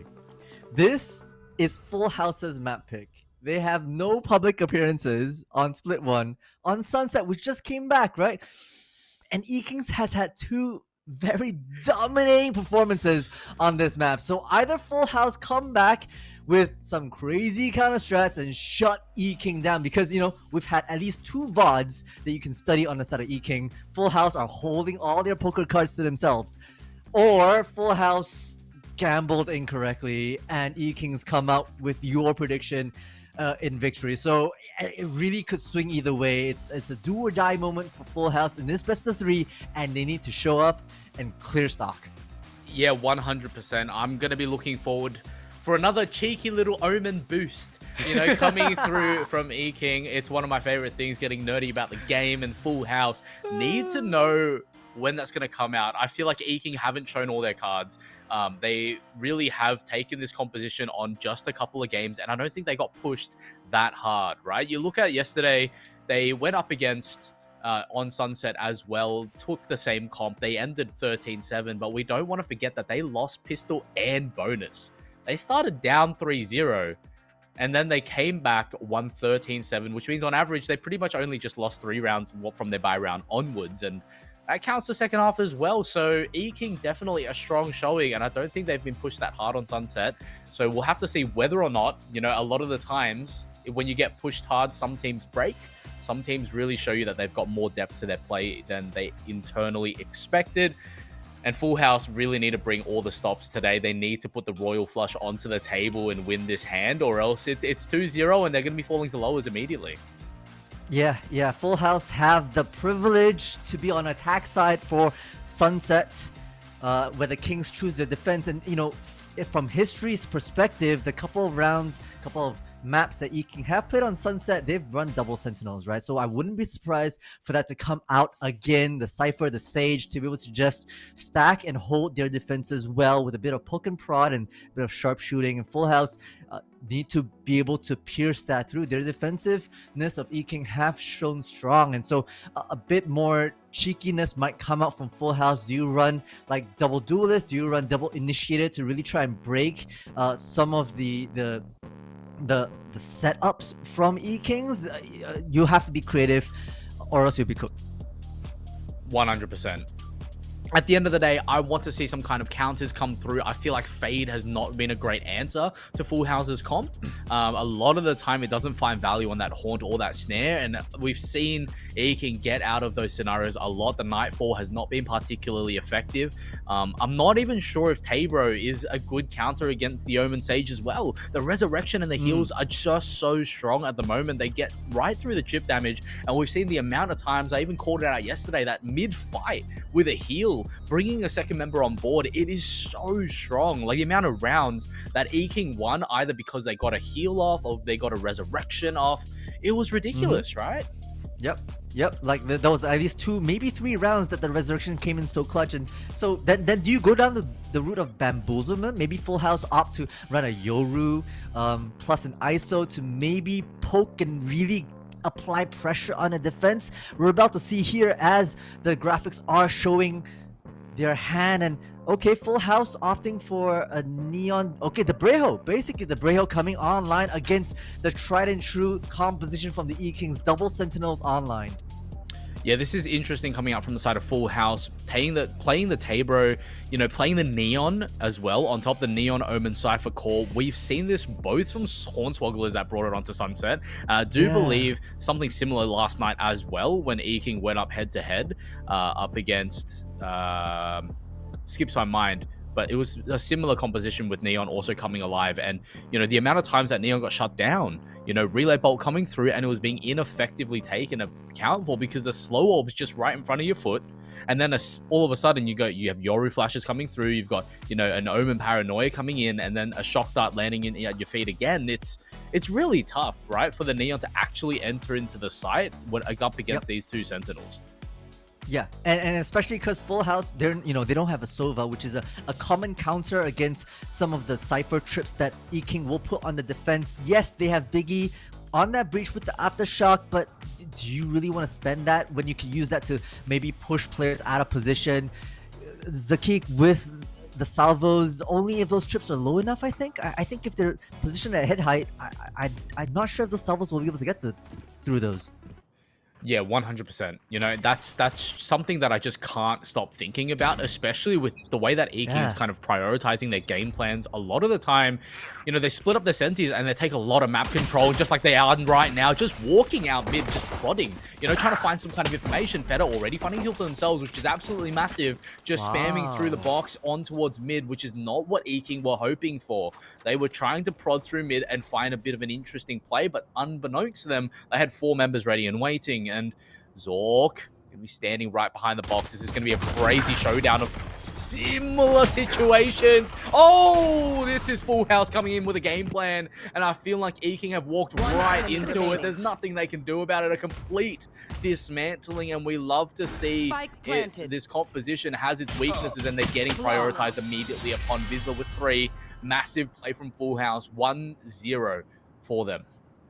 Okay, we have a show in front of ourselves. Pistol going the way of the attackers here. I like the way they basically contested that mid space, and then E-Kings did what E-Kings do best, right? You rotate through peripherals. If mid is taken, you want to be able to contest, but Full House are just ready for that, and a beautiful timed Aftershock as well to be able to catch that Omen running away. Tail tucked, but will die at the final moments as well. So Full House have the advantage. Now, how long can they hold on to that? They need to hold on to this for dear life as Kings once again apply pressure in this mid space. Yeah, immediately you see the prioritization of E-King's game plan. They know that this comp, you know, well versed. They versed it twice at this point, especially that Neon start coming through. They're going to be playing a little bit differently because they've lost the pistol, of course, but, you know, nothing out of the ordinary for them. Again, another relay ball coming through, but another bunch of eco kills coming in. Another sentience of win, and that's the bomb down. 2 guns found the Vandal in hand. I mean, this can't get any worse for the side of Full House right now. Dragon with a double headshot, Zork low for the count. I mean, this is absolutely everything that E-King could have hoped for, just walking in, dropping the bomb in their possession. Now Full House have to find something for themselves. The jump down from Dragon would be crucial, but Sidaway finds the kill. Oh, this could be actually the opening. Full House were hunting for, but no, Kadiri has something to say about it. A sharp shot coming through. A couple of members need to find the value right away. Salvo's coming down. Kadiri going to be pushed out just a little bit. Gets taken down by the Salvos as well. Not sure why you would stand in there instead of running out and challenging the kill, but that's going to be Vizsla finding the headshot. That will be an expensive round for Full House, but a win regardless. Dicey, real dicey there, especially with Minimize, the stage wall coming out, able to basically get the rifles for themselves, and the smart trade from Kadiri to pick that up and get Sidaway out of action. But Kadiri, you know, gamble, hoping that those salvos were not placed in the right position, gave their life away. Very, honestly, lucky from the side of Full House, as well as good utilities from there. So Kings now looking at a big fat 0, trying to fight their way through, hold on to A, but quickly giving up to Full House as their utility trades come up stronger. A lot of information gained from that camera positioning as well. And the wall up already. Walking forward here, it's going to be an interesting play already coming through from the side of Full House, of course. They've essentially been handled only one lane to get in. They have to walk through that little choke point that the Sage Wall's now created, which isn't ideal. A couple of members standing right there. Still, 4 members ready and waiting from the side of E-King, but silence bellowing upon the site of Sunset right now. And Full House just want to hit the classic cut noise re-hit. Hopefully they draw a rotation away. I don't think that's going to be happening. E-King love to stand still right on silent plays. This is the timing. Shot needs to be found. Oh, a crucial one from Vizsla. Still finds the one for themselves, but it's going to be minimized instantly. Answering back and finding a kill twice over. And the heal starting to come through. That's what a massive flash coming in. Oh, this is just a complete dismantling on the bonus right here as E-King continue their domination on a site of Sunset once 30 more. seconds left. The double Senti setup just goes massive every single time. And you're left in a 1v3 with a Spectre in hand. And that's crucial from Minimize. 4 ulti orbs for 1 round. And they're 1 away from the resurrection. Disgusting from Minimize, right? 4K from there. Started off with the trade off the Sova here. Able to swing around and catch people coming up from elbow immediately. And get away with their life. Absolutely demolishing everybody streaming into a full house. Tried to do the cut noise and hopefully Kings rotate, but the Kings were more than happy to do a full retake if like everyone to be. Yeah, 100%. We need to definitely, you know, think about how Full House need to combat themselves moving forward here, right? Like, that was a complete dismantling when they had even gun states almost, and bringing forward a couple of guns for themselves, it seems like E-King going to be playing this one a bit safer with a couple of, you know, shorter buys coming in. The Outlaw, of course, from the side of Minimize, and just a classic for Akana. I believe they must have donated a gun over to a teammate. And Vizsla already tagged incredibly low despite having a stinger in hand here. And it's the classic. It's the classic wall mid, jump on top and see if you can find anything, right? That's so powerful with the Outlaw in hand as well, because you know that Full House are going to be in a kind of a rough spot at the very least. You know, not full buys across. It's going to be Dragon here. At least gets rid of the trip, but backs off. Give the space over. One-way smoke popped. And, you know, Full House opting for a different approach, really working the map here, holding on to that mid-space with the camera as well. Oh, never mind, not enough. Yeah, it's going to be another crucial kill coming through. Biggie Cheese falling to the wayside. And let's not forget, Vizsla's down to 10 HP as well, which means, you know, a bit of a tight inning situation coming out from the side of Full House, and they're going to be opting for that 3-man rush onto a site. They know that Vizsla's low, so even if they're lurking, I don't think E-King's going to be scared at all. It's going to be Minimized, fighting another couple of shots straight onto Feta here. As you take a look at this scenario, it's not ideal. 140 instantly traded. Akana also finding Vizsla in mid as Lou catches 2 on the back end side of the round. It will be 2-2. It will be equalized, and Full House's buy round completely disintegrated. Yeah. Gonna have to full save now. Walking into One round enemy 5. remaining. No, that's stage with the Outlaw doing absolute work in mid, and then just to rotate over to that A site, and with the support of Liu, those flashes deadly. We've seen it time and time again on this Sunset, just dominating and suppressive with those retakes and those repeaks to allow bodies to drop. Timeout for the poker players here. Full House need to try to figure out if they need to adapt. You know, it's still early in the game, to be honest. 2-2 tied up, not too bad, Merlin, but maybe they want to adjust things early on. Yeah, for sure. The timeout calling out here, even though it's an even state coming through from both teams, it's pretty important to realize that the 2 rounds that they actually lost were pretty big slammers, right? You look at E-King just dominating on that bonus round. Of course, it was their buy up after all, but, you know, subsequently after, they didn't actually force too hard, right? You equidistantly see now $5,000 on a couple of members of their team because Akana only had a pistol. They only Minimize only had the Outlaw, and they've completely been handed straight onto a silver platter with that 2nd round win. And now you look at Full House, they have to go on the eco, and then E-King now get pretty much a free round on their hands. Yeah, indeed, and you know, the ultimate orbs not really cycled up just as quick. You know, Biggie maybe a couple away from that rolling thunder, might opt to maybe harvest the one outside B. But you know, we'll see as we stack up, because it's just sheriffs across the board. A stinger in the hands of Feta. Now Neon's with one of those, maybe deadlier than we think. So cage trigger. See how this plays out as the slow orb comes out. A lot of poking and prodding, and E-Kings maybe think this might be a bit of a fake. Yeah, it's going to be an instant run through. A lot of utility going to be invested straight onto the side as Salvos come through. Relay Bolt going to be invested, but Dragon still finds the headshot instantly. But again, Buy Up will win. It's going to be the Stinger finding success once more. Marker completely given over. Feta needs to find value now. Does almost, but it's going to be Dragon landing the headshot crucially. Narrative shorted, and that's going to be the resurrection coming over instantly. A 4v3 created back to a 5v3 scenario, and the other three members only have Sheriffs. They need to land the shots quick, fast, and smart right now. It's Biggie Cheese with one. It's going to be Vizzle with another, but that's just too much to deal with. It will be E-King winning a third round for themselves.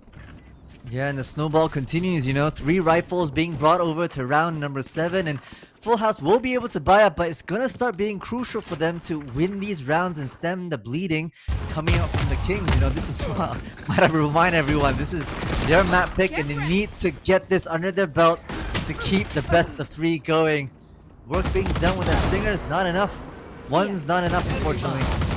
Yeah, 100%. You know, you're looking at this being Full House's map pick, but right now I feel like that map pick is so irrelevant because both teams are good. You know, surely we see Full House definitely have a good game plan going under them, and they're very, very adept at utilizing the Tabro composition.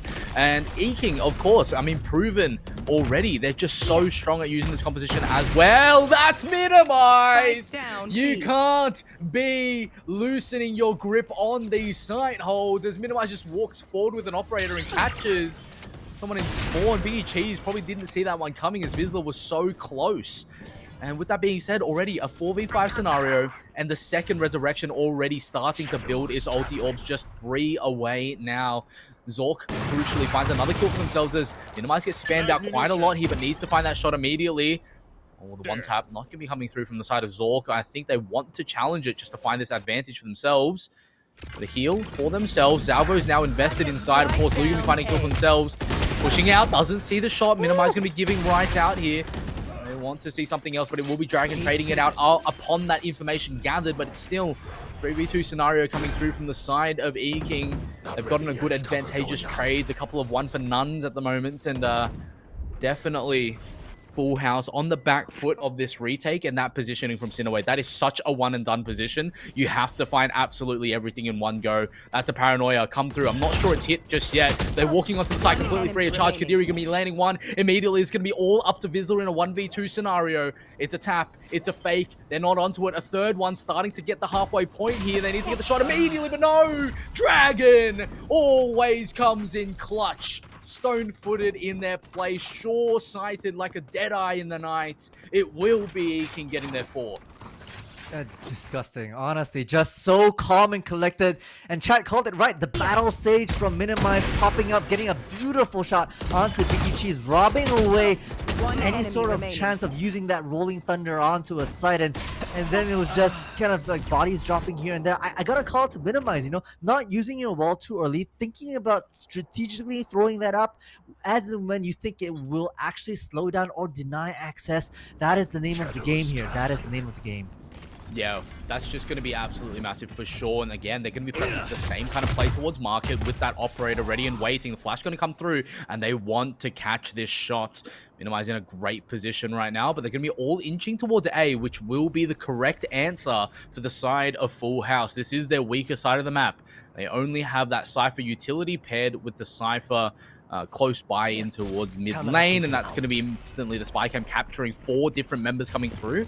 Cage looking to get invested, but it's already coming in through the side of Speedway, and that's going to be a push through immediately from the side of 3 members. Omen, Neon, and Breach all walking forward. Teho in tow, and it's going to be Vizsla Smith out to about 5 HP, but still timing is of the essence. Overdrive going to find one for themselves. It's going to be 2 instantly going down. Milk need to find more, but it's going to be sharp shot still. It's a 3v4 scenario, and they need to find a lot more than just that. Cinnaway and Vizsla so damn low. It's going to be Kaniri instantly with a strong headshot coming through, and Zork falling to the wayside, and you're looking at a 2v3 scenario. It's always the ape shot coming in. It's diabolical. Biggie Cheese still finding one on the back end side of things. The last member, it's going to be minimized. Caught on guard. 4-3. Full House finding amongst the chaos. Well, if Minimize had the flick of a century, it may have gone a little differently, but fortunately was able to finally be gunned down here. Messy round, investing a lot of ultimates at the very least, right? The Rolling Thunder plus the electrical is coming out able to separate the site and at least catch people in elbow coming out off guard. And so wonderful, wonderful recovery from the side of Full House. They're gonna be able to at least pick up that, you know, the operator within the hands of Vizsla, now leading the scoreboard at the very least as well. Yeah, and the push forward, Vizsla with the open shot operator, minimize instantly falling to the wayside, and you look at the plays coming through, it's the same deal. Akana going to be landing it back with the Hunter Street to find a consolation prize, but it's still a couple of members falling for the side of E-King, and they're left in a man disadvantage. I don't think they were expecting the operator to just walk out A main completely free of charge, and Vizsla capturing that little bit of essence, and you see a 2-1 split now for the side of E-King as the lull state ensues. Yeah, but there was a one-way smoke, right? Minimize maybe thought they were safe, but ran out with the, I think, the wall in hand nonetheless. So maybe get a height advantage onto that box. It wasn't meant to be, as now we set our sights on to the red pings are coming out, and I think the camera would, if used late enough, will be able to spot a lot of information. Yeah, 100%. It's going to be perfect. The salvos with the stun, oh, narrowly escaping, but Kadiri's still going to be stunned up in the open at the back of the site. Still doesn't get caught out. Oh, my days. It's completely free every single time. Kadiri continues to find so much advantage. And another shot. It's perfect. That person had an operator. Vizsla falls immediately. Now the Armageddon has to get invested, but it's a bit of a, you know, dead to right scenario right now, and Sork needs to find absolutely everything and almost has found one. Needs to continue forward. Another tag coming through, and that's so much to deal with, but not enough. It will be Kadiri again and again and again. They're just so good at finding the clutch. Another hat trick for the Cypher main. Just to be able to have just the patience, the audacity, and stick it, you know, the secret package came straight in their face, just held their ground like the anchor that they are on that B side, and claim a couple of beautiful kills. Biggie Chi is caught with their pants absolutely down, and it was all over before you knew it. You know, Kings just feel so good on this map. Player standing.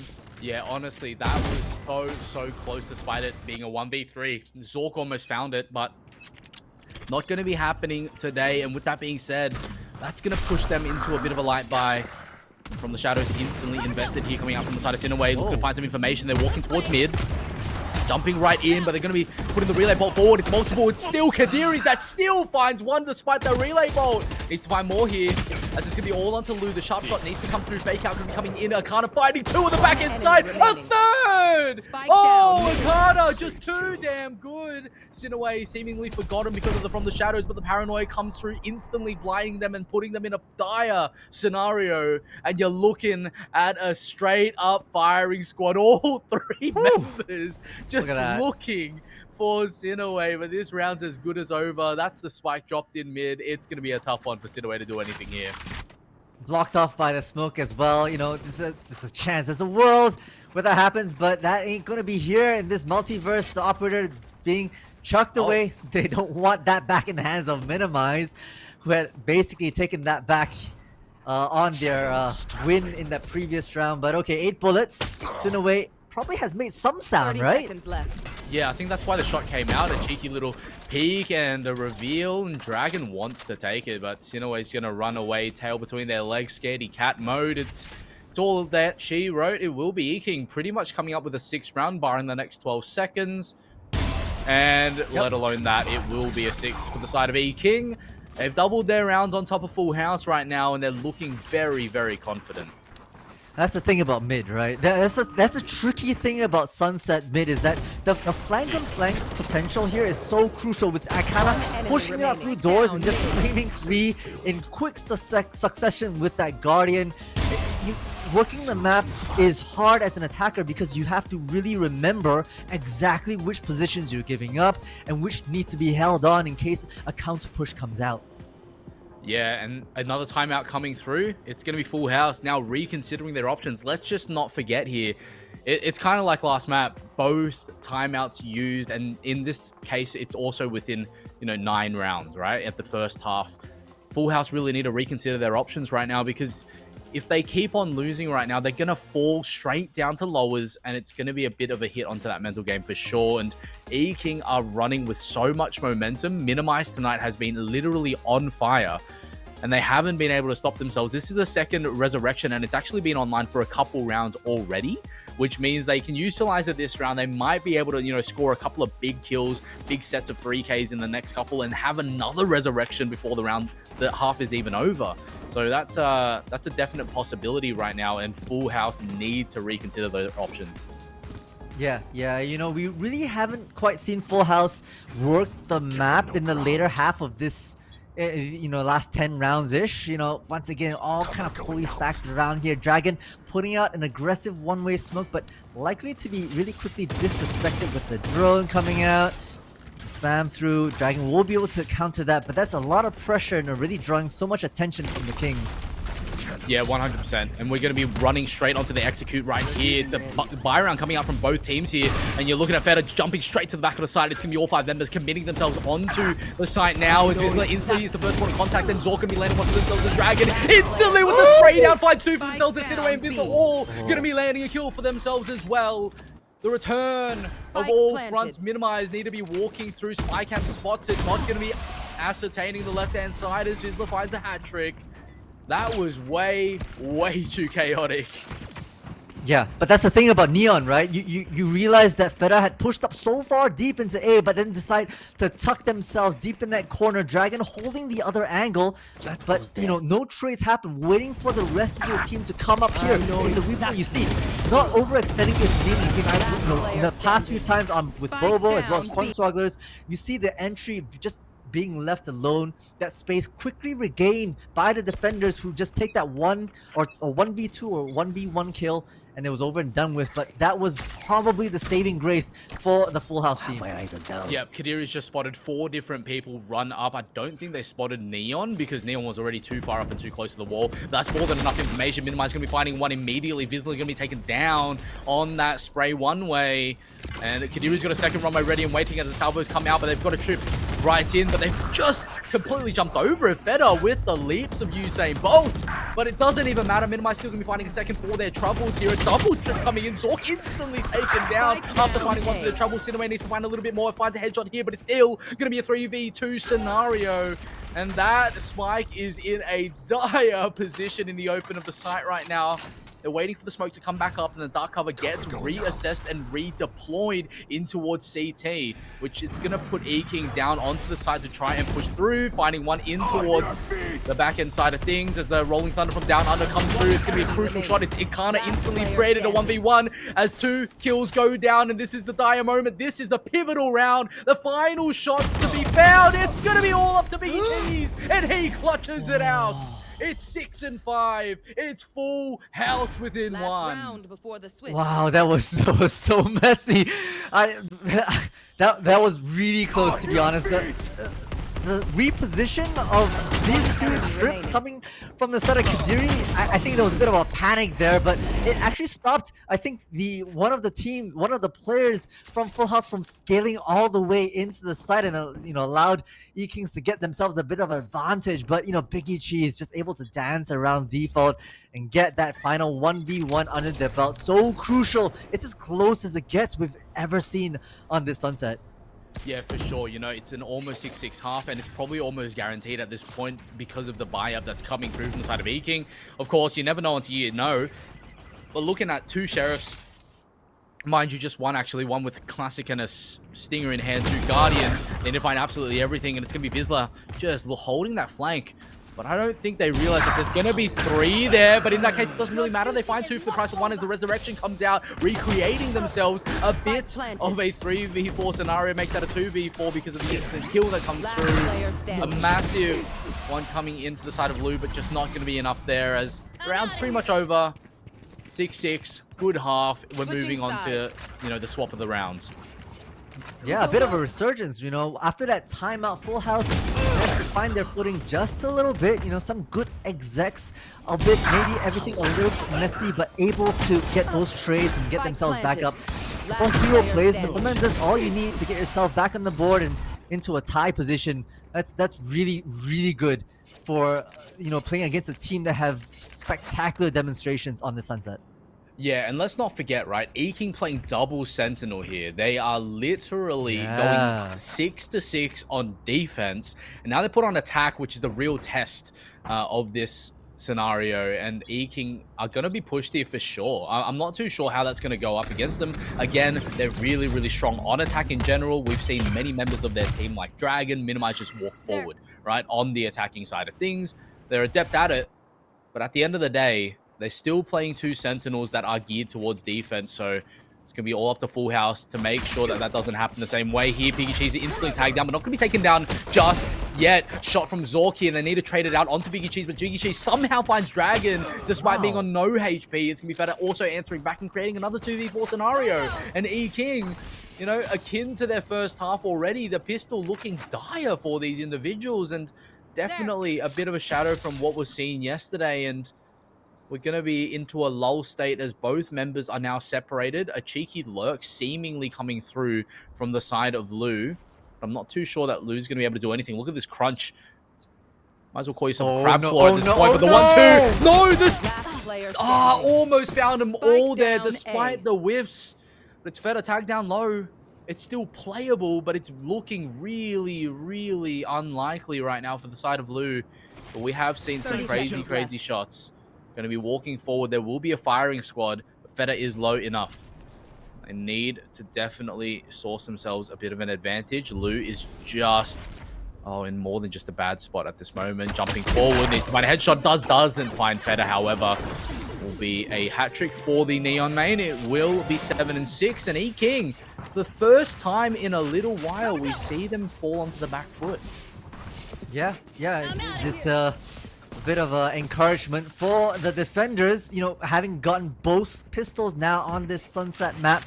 Played very, very well. The moment they had a 4-2 advantage, you actually saw all the defensive players regroup into 2-2s. And yes, it got a little messy with the push on A main, both backs being turned, but Minimize unfortunately could not get the drop on the both of them. So it goes the way of Full House. E-King's gonna hard save here. 5-man bum rush, but Vizsla, with Sheriff in hand, Marshall in hand, gonna be able to just quickly deal with at least a singular player there. Cage triggered. Yeah, it's my favorite buy-up of the second round, especially when they're on eco, and it's going to be the Marshall now peeking out, looking for something more, almost a collide on the century. It's Aspas remade, it's Vizsla's ace. All 5 with the boomstick on the eco. Oh, disgusting from the side of Vizsla. The Marshall, the one shot, the one drop, and then the pistol coming out for the cherry on top. This One enemy remaining. magnifique chef's kiss. We've seen this before with Aspas on Split's B main, and this time we see it on Sunset with Vizsla. Vizsla's literally on a different level, going 18-8 on Sunset right now. This is crazy. Alright, but now meat and potatoes, right? King's time to respond, try and figure it out. The one-way smoke has been kind of there a few times just to be able to instill some level of worry in the King side as they halt to a grind, trying to see if Full House do anything ridiculous, maybe push out a little bit. That's the thing about, you know, having double sentinels on the attack. You can really take things slow and hold and block off some of the flanks that we just talked about in the first half. And I'm betting that they're gonna be able to try and maybe set some of those up. Yeah, and it's going to be absolutely massive. Already Minimize going to be answering one back straight towards Market, but a couple going to be put forth here from the side of Full House. A great answer onto this bonus round, and Full House gearing themselves up to have a great round here. And E-King, they're definitely again on their back foot, on their buy round up, and Kadiri needs to work out the miracle to be made. Drone coming through Paranoia as the TP comes in. Shrouded Step can be getting themselves into safety. Will be Sinaway. Looking at this A side lurk up coming through. Ooh, this might be good from the side of E-King here. Despite the man disadvantage, the rotation's fast and smart. 30 seconds left. And all 4 members from the side of Full House are actually geared towards B right now, and the rotation's slowly coming back, as we would be expecting this. But Dragon in a great spot. Needs to see the foot. I think Zork actually caught him. I think so. Zork knows, but I don't think Dragon knows that someone's in spawn at the moment. It's instant. It's Dragon unable to catch it over. And the timing is of the essence now as the planet starts to go down. But this 2v4 is looking less and less likely as the seconds time on. piping straight in will be 3 disciplined individuals in towards CT. As you see the lane being watched through, of course, there's going to be a trip holding it. Salvo's going to be coming right through to clear the site most of all, and Akana needs to find an instant kill to start the round off. Not going to be happening as Sinway actually answers right back, finds it for one, but Akana is tagged up and stunned. That's all she wrote. That's going to be Zork finding it. And that's going to be the 9th round for Full House. Sunset looking like Full House's playground right now. Yeah, Zach, you know, with that 2-hour Amazon delivery of that secret package, just to be able to clean up that final kill on to the Kana here. Hold down just the fort a little bit more, but nothing more than that. Diffuse comes through. Solid round from the side of Full House to be able to at least get the bonus under the belt. They're starting to peel away on. I'm eating my words, Merlin. I'm eating my words.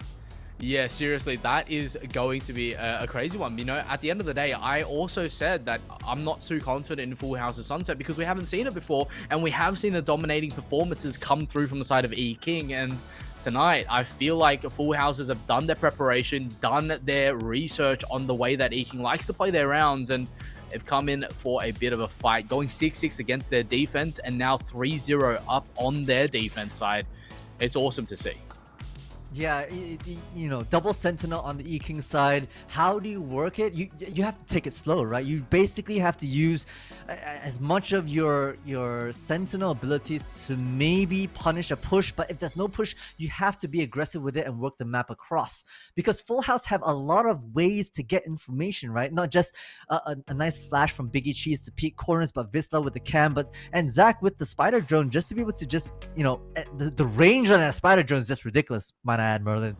Yeah, for sure. And let's not forget, this is going to be an eco round coming through from the side of E-King, and unless they actually pull out a miracle here, it will be double digits for the side of Full House, making it exponentially harder to find any kind of opening, less and less chances to break through. Wall goes up for the aftershock, but that's already been partially tagged up immediately by that aftershock itself. Sinaway Paranoia comes through, a massive spray down. It's going to be visible, and Sinaway instantly finding kills for themselves, and the spray down comes through again. Sinaway finding a second as Kadiri gets the wallbang headshot through the body, but it doesn't matter. Vizsla's going to be on the support state of things as Biggie Cheese finds the final. That will be the 10th round. Full House looking like they have a full house in their hands right now. That is what we're hunting for.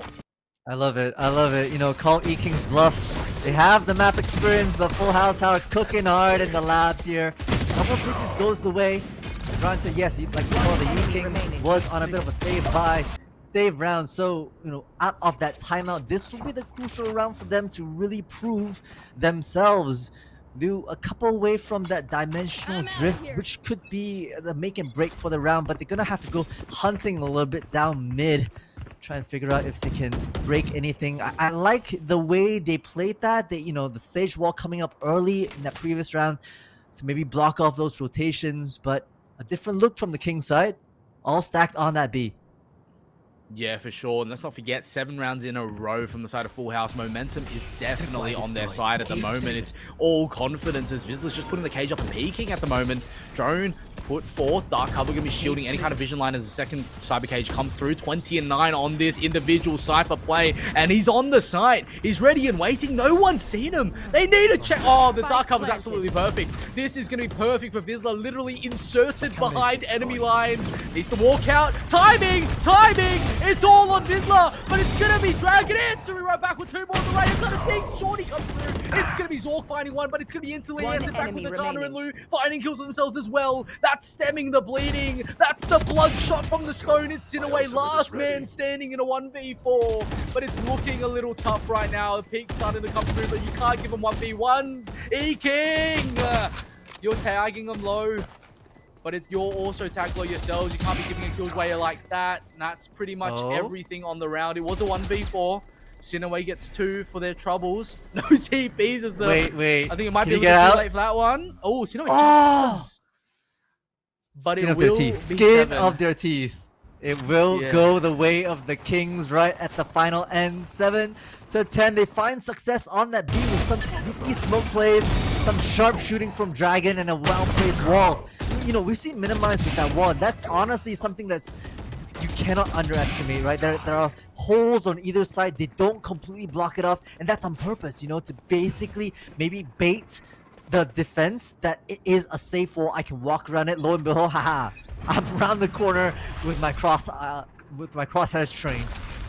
Yeah, for sure. And, you know, with that being said, that Vizsla was in a great position, but unfortunately it did not pay its dividends over, and that probably cost Full House the round because Full House were playing completely over that, and that's going to be the Dimensional Drift putting forth, and it kind of getting sprayed out just a little bit as the Armageddon gets put forth as well. Kadiri can be answering back instantly, finding a kill towards that market side of things, a second position, but Vizsla still with a headshot coming through, walking through the cyber cage, going to be perfect here, but it's going to be a second kill as Lou finds it. It's going to be a kind of answering back as BGs takes their head with it as Feta finds the notion, and it will be a 1v3 for the side of Kadiri. We need magic in the making now. Will we be seeing Kadiri coming through with another cadence of David Copperfield's best cosplay artist? Or are we going to be walking forward with an 11th round? That will be the 11th coming through from the far side of Full House. It's the same scoreline, reverse teams, my favorite convenience store. And game 2 is looking like it is starting to roll over. Full House, great adjustment, right? Kind of gamble that E-Kings might come back on to be maybe a slightly different look, you know, in that 3-2 split into mid, into market. They started strong with that Armageddon just to be able to flush things out. Didn't quite work their way, but was able to create enough chaos for the retake to be a bit smooth, you know, smooth like butter from that perspective. So a great response from the defenders, and Kings running out of momentum. Not going to be able to buy up either. That they shouldn't, right? They're gonna probably maybe try and strip away weapons. Kakana, a great shot. Trying to disrespect the smoke though. Biggie Cheese fires back. But Kadiri also falls on the back end side of things towards mid on that lurk, which means that pincer point going to be completely taken over. Now mid control has to ensue. They need to find a little bit of value here as Vizsla gets out of trouble. Spider drone coming in. Not going to be finding too much there. Does get shot out, but again, E-King. If they lose this, that's going to be match point on towards Full House. Full House going to have 5 rounds to play with to make sure they guarantee the win. And that is very possibly our map 3 on the horizon here, which is everything I've ever asked for. And it seems like that's the trajectory that we're heading towards. The Neural Theft going to be put out every single position from the side of E-Kings. Now invested as the Rolling Thunder and the TP going to be coming right through Gate Crash. Going to be crashing the gate on towards B main. And we're looking at a little bit more of that special delivery coming through. Kind of in a great spot. Needs to get checked out. 1-2. Not going to be happening. It's going to be instant. As Minimize just Ferrari peaking. Equalized by a shorty. But it's not enough to deal with anything more than just a kill. It's 7-12. It's looking dire for the side of E-Kings. It is. You know, we've been singing praises for the side of E-Kings, but Full House have really cooked, especially on their attack side, right? So especially on their defense side, really able to get the trades, get some really good mid-round calling. You know, with the Neural Theft out, Rolling Thunder just to be able to clear those corners. Now E-King spending that final time out. What can they pull? Now, to be fair, every time E-King pull out a timeout, it has been to their success. You know, round 16 ended, they pulled a timeout, they won round 17. This could be a bit of a resurgence, and Full House cannot treat this lightly. So they're gonna spend some time discussing as to how to keep their momentum running. Fed up with those electrical fingers. Not much else on the line either. Minimize holding on to the resurrection could be a turning point as well. Yeah, and let's not forget, Lou is literally getting dominated in this game right now. 8-16 on the Yoru, and Vizsla is just not completely unstoppable. Biggie Cheese, another big performer, but 22-11, a straight up 2 KD coming through from the side of Vizsla is literally holding the fort and single-handedly creating the differential between Full House and E-King right now. If Vizsla was just going 1-for-1, I feel like the scoreline would be completely different.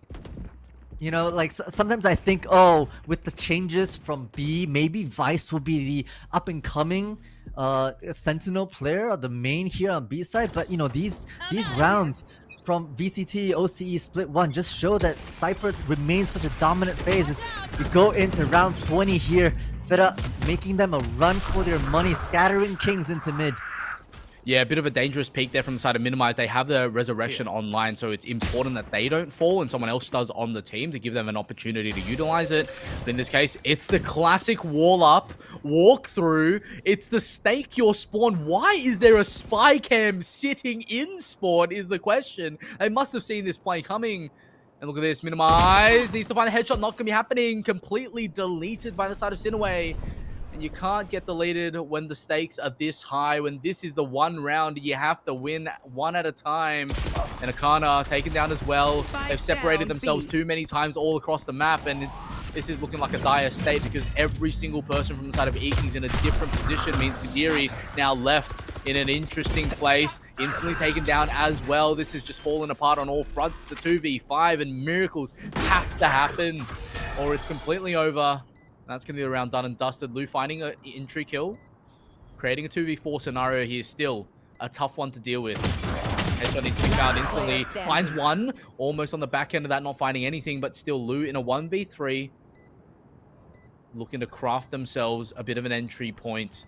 All timing on towards Zork is going to be great for the side of Lou. But will it be great enough for the defuse to start to come through as the overdrive ensues?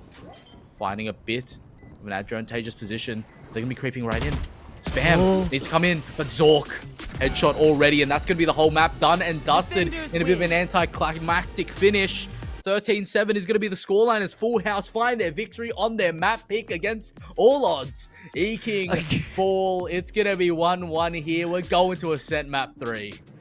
You know, I don't know even what I never doubted them. Merlin, I'll say it again, I've never doubted them. My prediction was 2-1 and we're going the distance. Full House rose up to the challenge against the Kings, cooked hard in the lab to secure themselves a dominating defensive half, right? Basically didn't give E-Kings an inch of space. They fought hard on your attack in a 6-6 fashion that ended there. And then with E-Kings double sentinel on the attack, could not find enough space to pierce through the defenses of Full House. And once again, you know, looking at the scoreboard, we sing praises of Vizsla. 22 kills to their name, absolutely dominating the servers here. Yeah, for sure. And this is going to all come down to whether or not Eking can muster up the courage to take revenge in anger or Full House hold the momentum to surge through map 3 and find their win on Ascent. It's going to be game 3. It's going to be absolutely massive. And I feel like there's nothing more I could have asked for the two biggest titans in VCT OCE to go to all 3 maps on the best of 3 in the uppers finals. That's what we're here for. And again, everyone at home that's tuning in, supporting the stream, supporting the cast, supporting the players and the game, thank you so much for spending another great evening of your night on towards the VCT OCE scene here and supporting the region. With that being said, that's going to be game 3 getting prepped up for us. We're going to be cutting to a 5-minute break. We'll catch you in 5. Don't go anywhere. Get some calories in your system and we'll see you in map 3.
And welcome back to the VCT OCE Split 1 playoffs here. It's gotten so heated in my home and in this best of 3. I even had to take off my jacket for this one. E-King and Full House 1-1, taking their own map picks on Icebox and Sunset respectively. We're going to Ascent, the map of choice to be testing the fundamentals of the two teams. You know, when it comes to silver scrapes, when it comes to the final pickings, this is the map I want to be picked on, to cast on, to see which team comes out victorious against the Titans. Multi, run me through it. What do you think is going to go down here?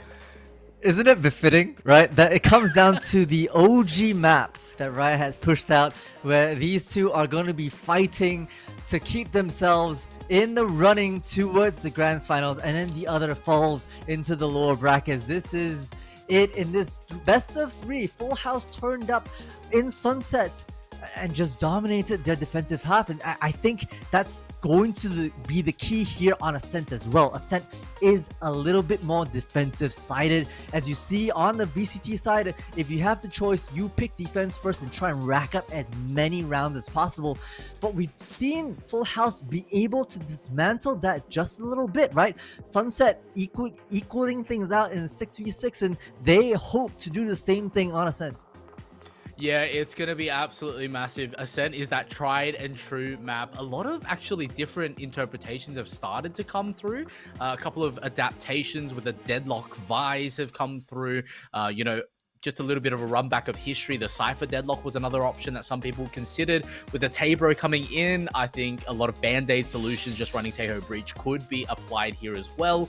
And of course, you know, a lot of comfort picks have come for Jet. But right now, the strongest duelist is undoubtedly that Yoru pick that's coming in for a lot of different maps. And I wouldn't be surprised if we see something like that come through here as well. And of course, when we talk about Yoru, sometimes we're going to be opting for an ISO to pair along with that kill contract, which is so damn strong. I've got a lot of ideas, and you know, we're not going to know until we see that graphic pop up who's going to be taking who. But at the end of the day, you know, what do you want to see, Multi? What kind of composition do you want to see? Do you want to see that mirror matchup or something different? Oh, that's a tough one. You know, like I actually don't like mirror matchups because I feel like it, you know, with a different composition on each side, you get new flavors every single round, especially on the attack and defense. So yeah, looking at the past history, you know, E-King have played this once, Full House have played this 3 times, and so far there haven't been any sort of repeats at what they like to do. E-King opting maybe for that, you know, that Deadlock Cypher combination that you worked, and maybe as they started on the defense kind of makes sense. Full House, you know, we go for maybe the tried and true Yoru Sova combination, something that obviously you, Merlin, I know you absolutely adore, with the ultimate combination, the Wombo combo, the what you call the invulnerable Sova Dart coming out, followed by the Hunter's Fury. That's cinema for all to view. Yeah, absolutely. And I just see a comment in chat right now, Rahman, just saying, better production than LPL, are we real? I have to put it out there. Thank you so much to our production team, Mr. TJ Bruce leading the whole crew and our observers, making sure that we get the cinematics and the play on lockdown so we can talk about it. This is something we've crafted, you know, in response to the Oceanic region. We want to bring a product that we can apply to a lot of different tournaments to make sure that we have something awesome to bring to the table. And I think I've called it right out.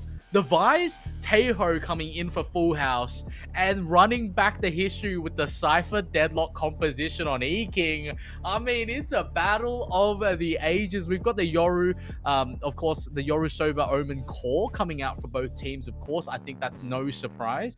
You know, controller being Omen for these kind of two-sided maps is exactly what you're hunting for. Same thing with Sova, Prime Initiator, built for this map, and of course Yoru, strongest duelist alive at the moment. And the biggest difference is that double senti on E-King, which they also took to Sunset but in a different form, coming through against that Vise Taeho composition from the side of Full House, which they also took in a slightly different form on Sunset. But again, it's similar but just different enough. But we'll have to see whether or not which team can pilot their team comms better on this map.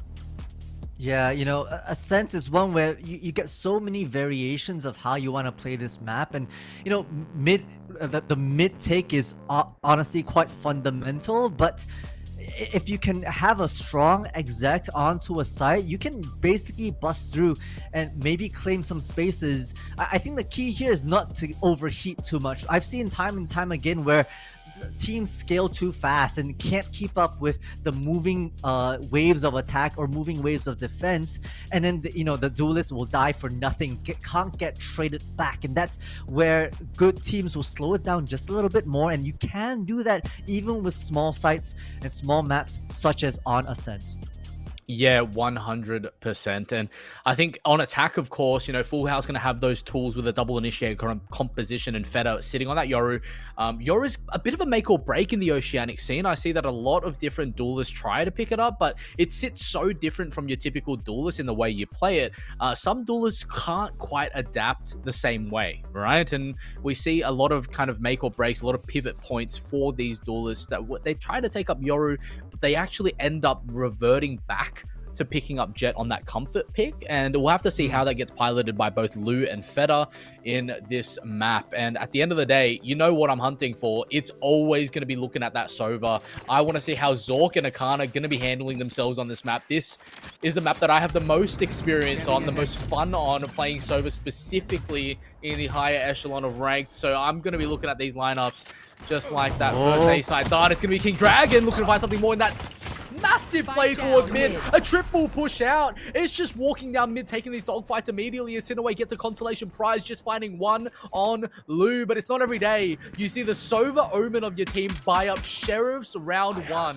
As Villa gets tagged up in towards the smoke, they create themselves a 4v2 scenario. Full House have got a lot to deal with in a matter of seconds starting the game.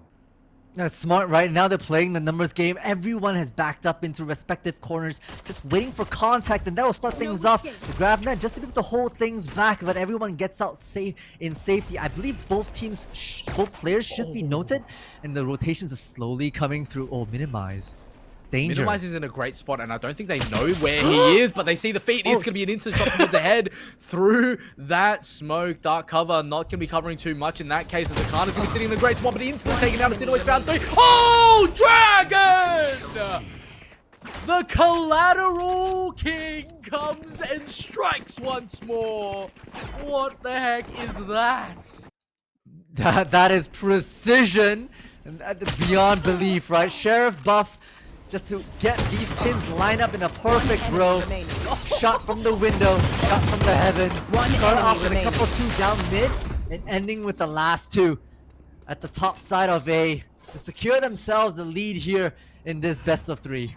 It's the classic where you dangle the food right in front of their face, and just when you thought they had a chance to bite down, it just gets snatched away. Hopes and dreams shattered on all fronts. And look at this. We've got E-King forcing up a judge coming in. A massive reveal. That's Akana. That's the kind of Sova data I want to be seeing all game long. And that is the spam right through. Feta also tagged up to about 70 HP as well. And the drones can now be invested. Recon Bolt tagged in, has to immediately hide. Well, that's another wallbang coming through from spawn. I mean, I get it, it's eco. But this is where everything sits very, very importantly. You don't want to be losing any guns on the anti-eco. You keep yourself strong for the bonus round. Give yourself the best chance in the long run economically. Recon getting spammed through. No way. That's minimized, finding absolute value right there. Caught with the pants at their ankles. This is going to be Zorka. We're finding ourselves in a 3v5. As soon as they tap it, the spam needs to come through now. One kill is going to be first. Minimize needs to find a second one. Let the reveal come through. It's instant to the side of Kadiri, finding the two more in market. It's 2-0. It's flawless from E-King. Yeah, and E-King playing the long game, right? They actually didn't full buy a couple of these players, so they want to give Full House a run for their money in the bonus. Despite Full House going to be able to buy up, I wouldn't be surprised if E-King would walk into the next round with a loaded arsenal. Great plays, lucky shots also panned away of the defense, but E-King's with a strong start here. Yeah, clairvoyant in their play right now. Full House, literally besides Sinaway, has not been able to find a single kill. No openings given. And immediately, I think they actually not just caught one individual, they catch two. And with that Spider Drone coming through and a flash blindside, that's going to be 4 confirmed from the side of Eking immediately. Full House need to get right on. This is the perfect timing. Paranoia can be invested as the reveal comes in. Somehow, Kadiri still finds one. I mean, against all odds. It's going to be a 4v4 scenario as the operator gets forced up from the side of Lou. Biggie Cheese in a great position right now, but they need to be hunting for this. And I think Lou has a bit of an idea, despite them aiming at logs at the moment. That's going to be smoke coming through. Dark cover. Trader onto B main. Arc Rose put forth flashes. Doesn't catch much here, but it's instantly going to be tapped in. Finding B main is going to be the first point of contact. Now they know that the operator is actually live from the side of Lou and gets taken down by Vizsla. Oh, Vizsla's just going to be the linchpin for the team, finding themselves in a 2v3 now is E-King. I mean, bonus round already valuable found, and they're going to be TPing away immediately here. I think they've recovered the operator. Running away is going to be Akana here. And Dragon sitting at CT looking to find an exit frag or two. Then jumping right out. But somehow doesn't even catch that head there. It will be Sinaway instant. But a kill through to Sinaway as well. Dying to the spike. It's expensive for Full House nonetheless. It's a little bit expensive. Unfortunately, lost that third rifle out of with the spike kind of blast radius. But I want to shout out to Biggie, right? Like, knew the play of the game, knew that they had been noted, ran out so far and pulled so much time away from the attackers to be able to maybe get back on that B side and ultimately forced a save out of the Kings. And so great play from the set of Full House. If this is the high level of Valorant gameplay that we are going to expect round after round, we're going to be here all the way, all night, Merlin. Yeah, I mean, for sure, Dragon going to be playing the Boaster position popularized by Fnatic in 2022 with the Paranoia TP out combo that can be put forth here. The drone needs to clear out Wine, but if you're starting it from there, a lot of the time it won't get past in case Arcro is actually going to be finding. That means that someone is there, finds the headshot immediately, needs to TP out now. Dragon! No! Dragon, what are you doing? Shrouded Step, second chance, second time lucky, as that's going to be the barrier mesh immediately coming through here. Oh, Dragon escaping from death right now. How is he alive? That was impossible. Like, honestly, rolled all their luck with that second TP. Somehow, no crosshairs on that first to be able to be punished. And now King comfortable with a person advantage, fall back. Sentinel utility still spread across this map and it's just waiting for Full House to make a mistake somewhere. Oh, it's going to be an Arc Rose bait coming through from the Vise, of course, walking forward immediately, instantly taken down. But with no one following and a Sentinel walking out for free, they know it's going to be a B-side play. You see the rotations already coming through. Trips coming in, immediately catching a second person as well. That means CT is going to be compromised. Kadiri looking to find a kill immediately here. Not going to be finding it, but Akana's in a great position. Flash still finds a kill. Lou answering back with an operator shot as well. They see Zork, and Zork instantly finds the headshot instead. But it will be a second kill coming through. A bit of a play coming through, but Minimize is just too sharp about it. Zork almost had a third kill on their hands, but in a 1v5, it is more than just a miracle needed. Honestly, Dragon had the kill of a Sentry and the escape of a Sentry, a little Houdini action right at that front end. Gave them the advantage and this assurance that, the map was under their control, especially with a couple of Sentinels, a well-placed cam to get all this information, and then, the Vice from Vizsla just disrespecting the smoke and throwing their life away. Unfortunately, just meant that Kings had a clean and easy retake from that perspective.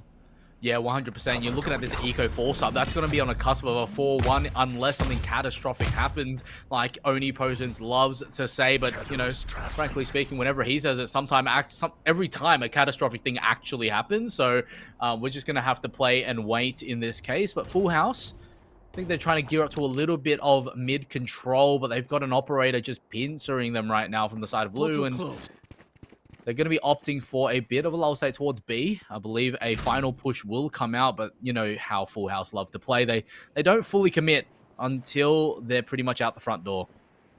Yeah, and this cam's going to spot at least a bit of information here. Vizsla will be spotted. And I'm not sure if that means that there's, well, okay, never mind. Flash coming out, they know it's B. Oh, Kadiri just goes nuclear. Couple of headshots despite the flash. It doesn't matter as they get 2 for their price of 1. Biggie Cheese going to be flanking through.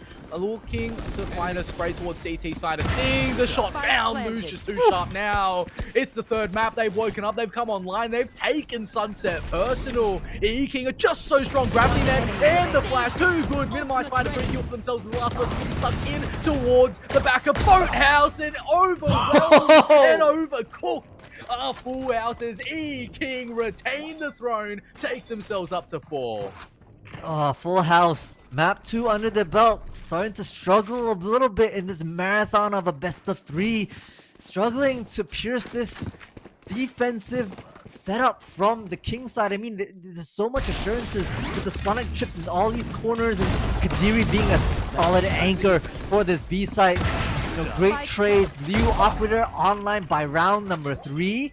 Hasn't lost it out of their hands the whole way around, so it is going to be a solid performance. Oh wait, minimize now on the Odin. Yeah, it's prime Trent cosplay from the side of Minimize with the Annihilation ready and waiting here, but it's going to be the Dimensional Drift now invested with the salvos coming out from the side of Feta. They want to clear this site, but it's completely free for the taking right now. But I don't think they've actually caught Kadiri that's come onto the site sitting in the cyber cage. 1 instant, and the Annihilation gets invested and finds someone. They can't even shoot it down. It's a 5v3 immediate, and it doesn't matter. Creator make it worse for all, as it will be a 4v1. Sork running out for free and realizing his whole team is just dead, stuck in B main with the bomb in market. I mean, it couldn't get any worse than that. And I actually believe the spike actually got pulled into market because of the Annihilation, which is probably as lucky as you can possibly get. Recon Dart coming through, Paranoia, grab net, but somehow Sork still finds one while full blind. It's Kadiri with a hat trick, and deservedly so. What a play coming from E-King. Really starting to snowball, right? Not just rounds, but the finances and full house struggle to figure out a way into these guys. I mean, Kadiri being an absolute nuisance, the cage coming out to be able to give them access into Switch and just demolish. You know, you'd think with everything blocked off, it'd be safe, but no.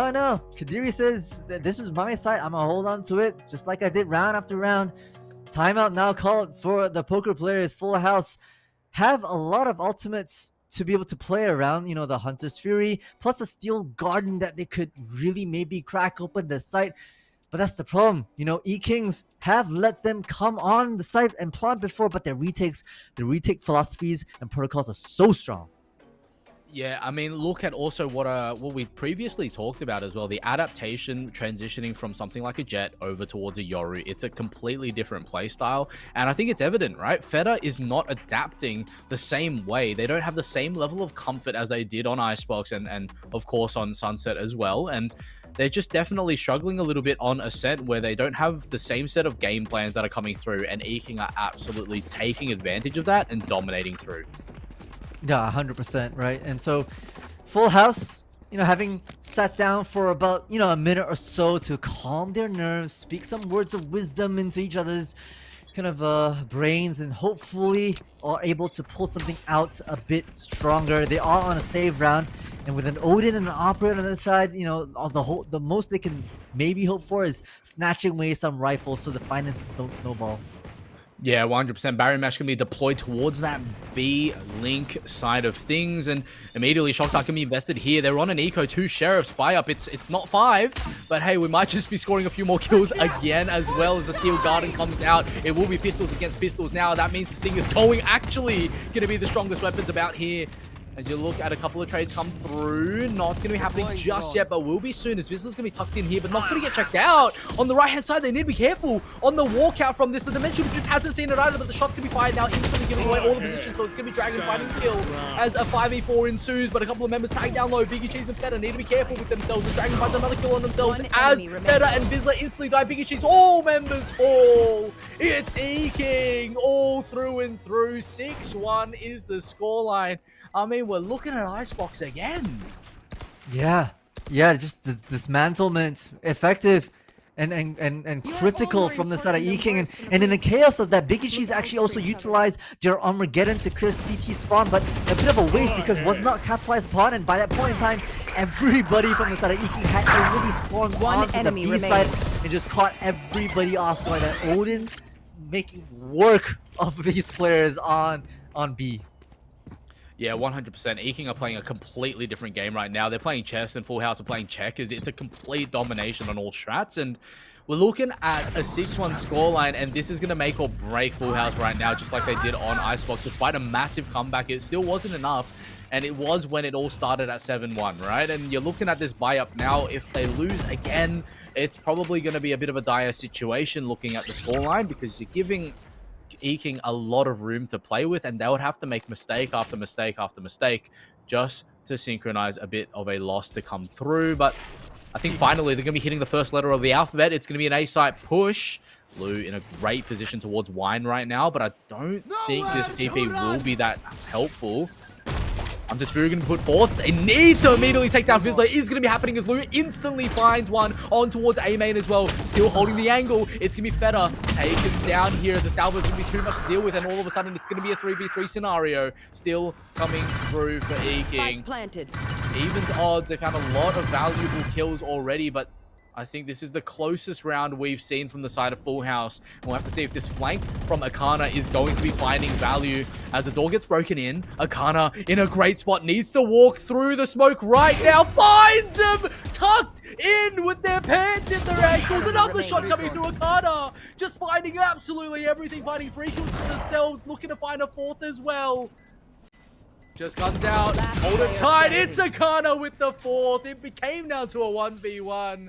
But they take the 1 for none here. It's 7-1. It's another soccer scoreline of previous years. It's domination from E-King.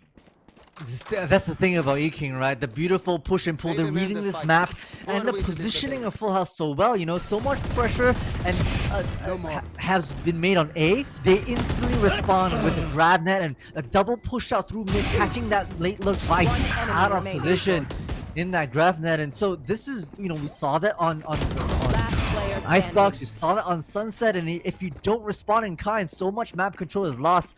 It caught out with a beautiful lurk from the back because of that map control.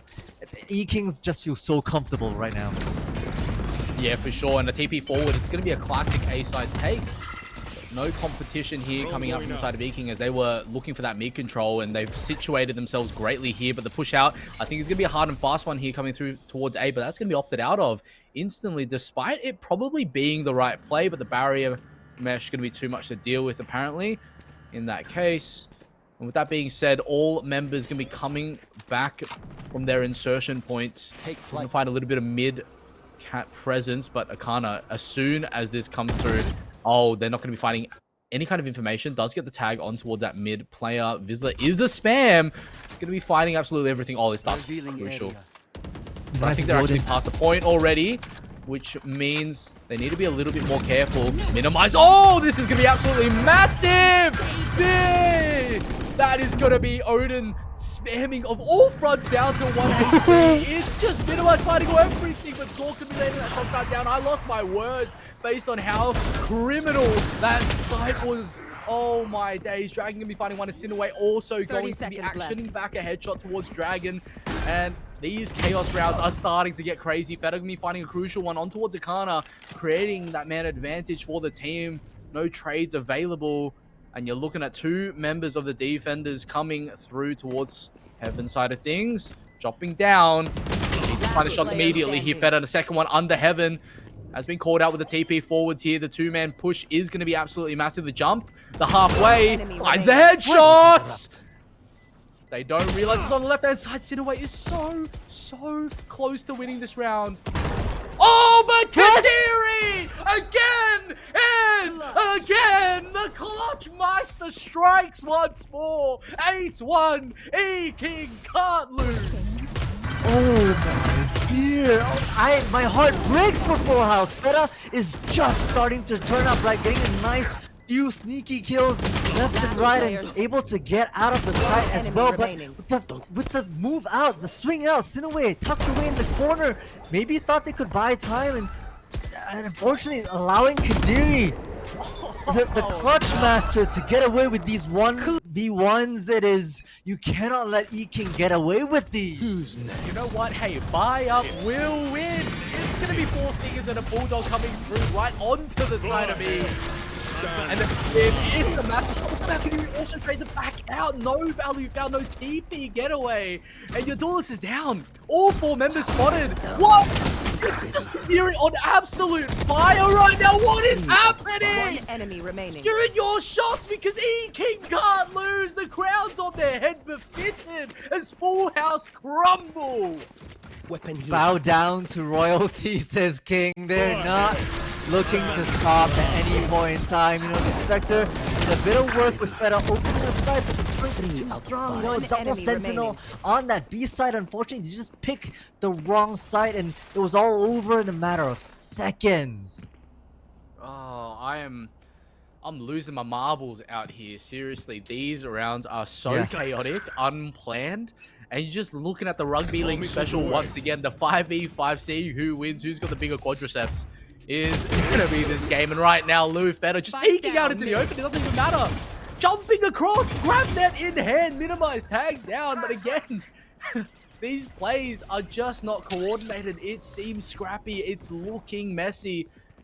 And right now, I feel like E-King are just thriving under the chaos right now. And Kadiri gonna be pushing forward.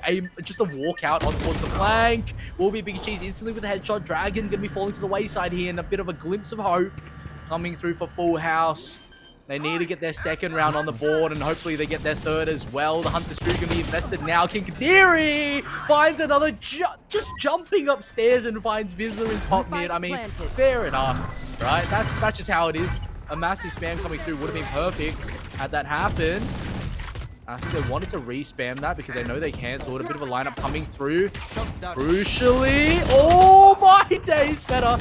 Jumping right out, Kadiri again with a second kill. Just finding absolutely everything at the moment, creating a 2v2 scenario. But HP advantage onto the side of Full House. Postland advantage onto the side of Full House. But Minimize just catches them all. Kadiri with the third again. Oh, E-King, E-King, E-King. Somehow they weasel their way always back through the round and find themselves double digit 10x the rounds of Full House. Last round. We in the have- half. We have seen the shift even in the official tier 1 VCT scenes, right? You pick defense on the ascent, you rack up double digits or more, and you know, you're in the clear. And that's exactly the strat that E-King have brought in. In the chaos of all these scrappy rounds, they managed to screw their head-ons just a little tighter, click hits just a little quicker, and pull themselves here in a 10-1 at round number 12. I don't know how I'm meant to cast this game. Seriously, I might need to see a doctor after this game. This match is just pinching my blood pressure to absolute peaks right now, and can't even find the words as the blood's surging everywhere. And you're looking all 4 members, 5 actually towards mid, but and that's gonna be Lou. Finally down for the count. Aggression, Greedy. unresolved operator handed over. And you see E-King finally, on the final round of the first half, might be challenged, hey? You know, might actually be pushed for their run of money. And Kadiri, though, been on an absolute push. But this angle actually favors Vizsla just... But the Vizsla jump peek! Oh, you can't be doing this, Akana! Down B. Not again and again! E-King, every single member just find their ways every single time. Sinaway walking into the smoke, walks into a wall actually for a good couple of seconds, and Kadiri is in a great position right now, is ready for it, turns away in the last second, timing of the century from the side of Sinaway, creating this 2v2. Dark cover, spam in, it's Sinaway, the jump in with the shorty, oh, Minimize just too good with it. Find themselves in a 2v1 scenario, and Biggie Cheese literally has to go more than just big and more than just cheese right now. They need to go gargantuan cheddar if you want to see any kind of victory. It's Dragon with the headshot in the fire and the flames once more. That's 11 onto the side of E-King. It's absolute domination on all fronts, 11xing Full House. This cannot feel good for Full House walking into their defensive rounds. Yes, we said Ascent has been defense-sided, which E-King obviously took strong advantage of. But 11 to a 10 round, a double-digit deficit at the half It's full house to be able to climb their way back. You're playing against the house and you're losing poker left and right now. Yeah, at this point, it's looking very much as if you went to a casino and E-King were sitting at the house. In this case, Full House are losing dominating fashion, and they need to pull it back, right? And silver lining, the most thinnest of all silver linings, right, is that E-King are playing double Sentinel. Their attack is going to be weaker. They don't have flashes the same way on the attack as they would have stalling utility for the defense, but at the end of the day, there's so many rounds to play with. You pretty much have to play absolutely perfect, mirror the performance to go 12-0 to win this half and then win the game for the side of Full House. And those odds are just so tough. Yeah, might I add, Deadlock's one of the most duelist, the most duelist Sentinel that there is to Sentinel. So, like, you know, playing let's with not forget about Chamber, those you know? grab nets. Oh, okay, yeah, fine. Chamber's a little different though, but yeah, no, that's fair. And the sheer wall now already being baited out. King are working this methodically. They understand the win con is to be able to dismantle the Soul Sentinel, which is Vice. Yeah, and honestly, Vizsla, you know, performing so well on Sunset, we're seeing kind of a reply coming out from Kadiri, right? Like 18-5 is just ridiculous. And they're just going to be swarming the map instantly. And they haven't been able to come up with anything so far. So all could be finding a crucial kill, but the right clicks is not going to be landing here. Vizsla, finding it! Oh, massive from Full House. In a matter of a couple of seconds, they get pincered like two crab claws in efficient middle. It's going to be 11-2. But again, 9 rounds to go before you find yourselves on an even footing. I mean, 9 rounds starts with 1, and that's what we got. A flawless, might I add. So that's good money all around for the Full House. Tip of the buy up. E-Kings naturally, you know, they're sitting comfortably. 1 Sheriff, pistols, to say the least, for the rest. And, you know, coming back to the last round, I like what Full House did. You know, a lot of mid space was taken with the sheer wall being dropped. They pushed through mid themselves in a 3-person push. So hopefully we see a bit more of that aggression being paid off, but you don't want to overheat either. Full set of attack coming through. It's just an absolute spray down of the sentry right now, and Lu will be finding a consolation prize. All 4 members going to be falling to the wayside, make that 5 as Kadiri falls in mid as well. 11-3, quick and smart, and no drawn out pain for the side of E-King as Full House pick up their 3rd. This is the buy round. This is the bonus for the side of Full House. We'll have to see if this gets converted. Yeah, you know, Full House did what they have to do on Ascent. You know, it's not like it's not like can do the G2 strat and jump off and deny orbs. So Full House will gain some traction here, but nothing online just yet. It's gonna be Full House with a bit of a stacked buy, to be honest, against E-Kings with Vandals across the board, and now a more defaulty approach come the Kings with Deadlock just applying a little bit of pressure. Oh, timing in that spray could have been crazy for the side of Dragon.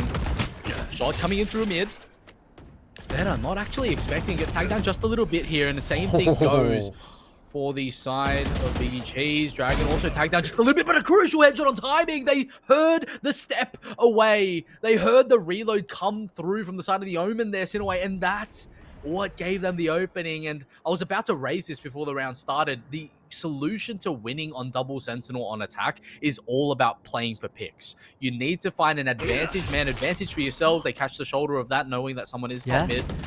But if you find that pick, you play that man advantage, you string down, you know, the 5v4, or you play the 4v4 with 1 lurk, you give yourself as best of a chance despite not having the same kind of initiating power. Like that, missing a recon bolt is just diabolical at this elo, but you know, we'll take it is what it is, as Feta finds 1. Zork also going to be landing 1 for themselves as minimizing Dragon, going to be equalizing the odds, but still finding that man advantage for themselves as Kadiri's in a great position.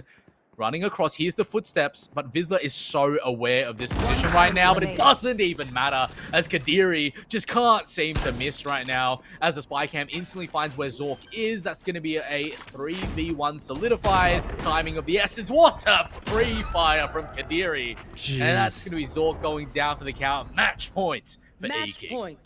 There wasn't much doubt, to be honest. I mean, Full House had a couple of Buckies, not Buckies, basically 5 rifles across the board, but E-King just dismantling it, like you said, slow and steady.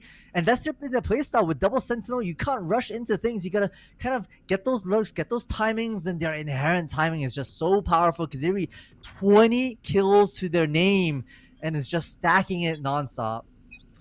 Yeah, we're looking at a massive carpet coming through from the side of E-King already established, and they're just one round win away from the match win, of course. Like, it's important to note, however, whoever loses here is going to be falling to lowers. There is a second chance. We may see them back into the grand finals meeting each other, but that's going to be all down to Full House if they lose it to make it all the way back through lowers. And if they pull off the miracle to beat E-King here, oh, that's going to be a definite statement, right? A huge piece, like a Fnatic level comeback coming through for him.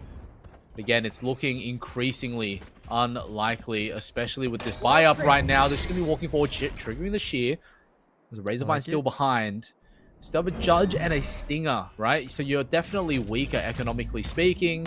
We want to see E-King take it slow, play for picks like we were chatting about previously. Lull state ensuing again. Yeah, Liu setting out that clone to be able to trip that shear. I mean, this is the slow and methodical dismantlement of some of the utility that is being placed, but the explosions will start out, sit away, will pop up the paranoia, catch all 3 players, I believe, but gets caught themselves. Yeah, it's going to be the Gravity Net pushing through, Blindside coming in, flashing through, smoke going down, and they need to catch these positions immediately. Asinway gets a massive spray down. It's massive for the side of Full House. E-King desperately coming back around to look to even the odds just a little bit and finds themselves in a one-man disadvantage here, but it's going to be all up to that shock dart of destiny. It's Sork finding Kadiri here, and that's going to be all she wrote. Minimize falls to the wayside. That's 12-4, despite the gun disadvantages from the side of Full House. Yeah, I mean, honestly, King might have done an unenforced error right there. They kind of put a lot of their eggs into a single proverbial basket, which was tree, and tried to move into it without getting enough kind of A main presence. I mean, the dragon was there, but it was quickly dealt with by the Yoru, so it could not get any further kind of spacing onto that A. And one by one, they fell. Yeah, for sure. Right now, Full House need to just calm down, keep themselves clear. But Kadiri, again, it's just the Kadiri round. Getting pushed by the Arcros and still finding the headshot for a 1-for-1 trade on an eco is just ridiculous. Drone instantly coming through. Vizsla not going to be ticked on by that tag, but does understand from the side of E-King that, hey, an extra person is in B. Good check coming through, and they want to prod for information now. Minimize, instantly taken down. Wandering up mid, you should not be able to do that. That's going to be Zork finding second themselves. Crucial ulti orbs coming alive for the side of the Hunter, and that will be one away from the Hunter's Fury. Last player standing. And last player standing is going to be Dragon, instantly taken down as well. I mean, another eco, quick, smart, and fast coming through from the side of Full House. We'd love to see it, but still, the push of Sisyphus needs to ensue. Yeah, no, but we have to push our attention to the next round. Like you call it, a lot of ultimates are either online or just about. It's going to be a bit of a clash here. The make and break moment of Full House to go to keep their name in the running. Let's have a quick look at the ultimates as well. Yep, Minimize already with that annihilation. Zach on the defense, one away from that Hunter's Fury, but we've got Armageddon plus the dimensional drift that Feta is holding on to with the operator, no less.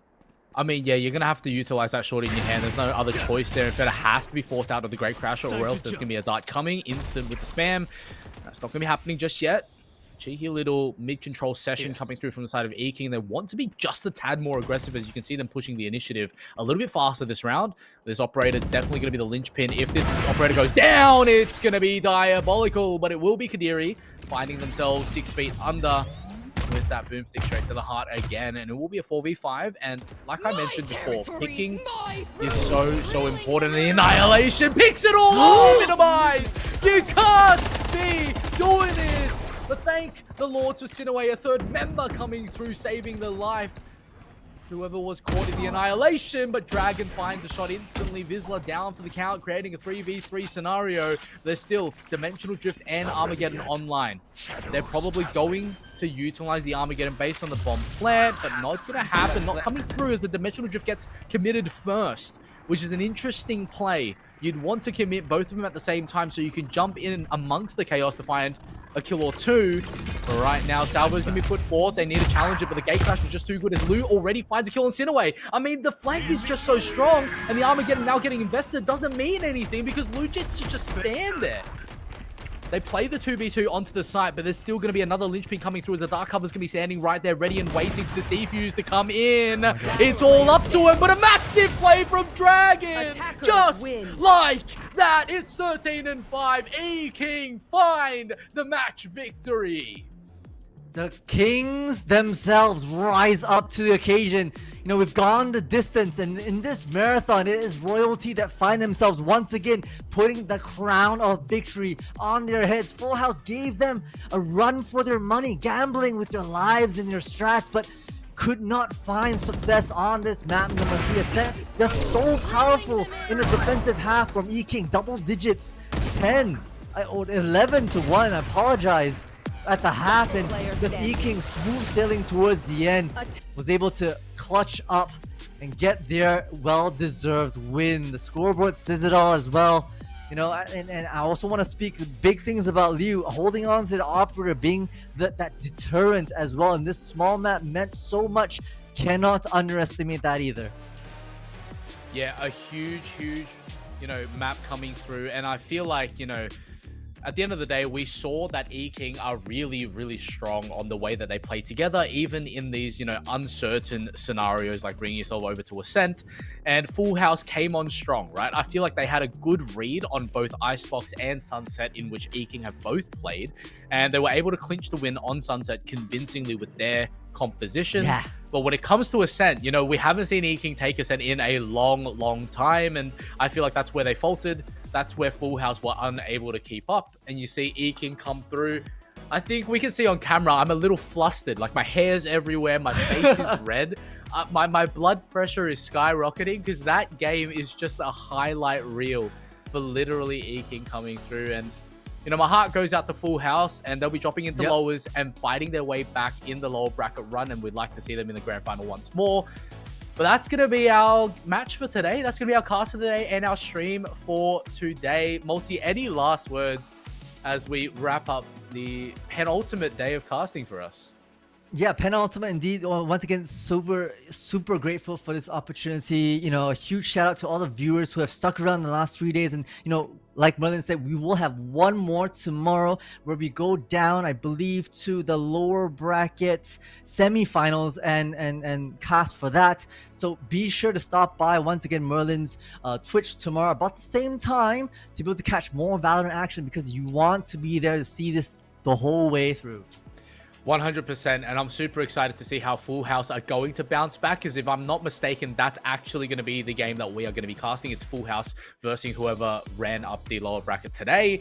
So I'm super excited to see the bounce back, how they're going to be combating that all the way through to the lowest finals if that happens, and then up until the grand finals if that's going to be the miracle run right back for a vengeance. And with that being said, that will be all of us for tonight. A huge shout out to everyone in chat that's been supporting, watching, and helping us along the way. There's one more day of casting coming from us on the community caster side, and that will be tomorrow for the lower bracket semifinals, as you already mentioned, Multi.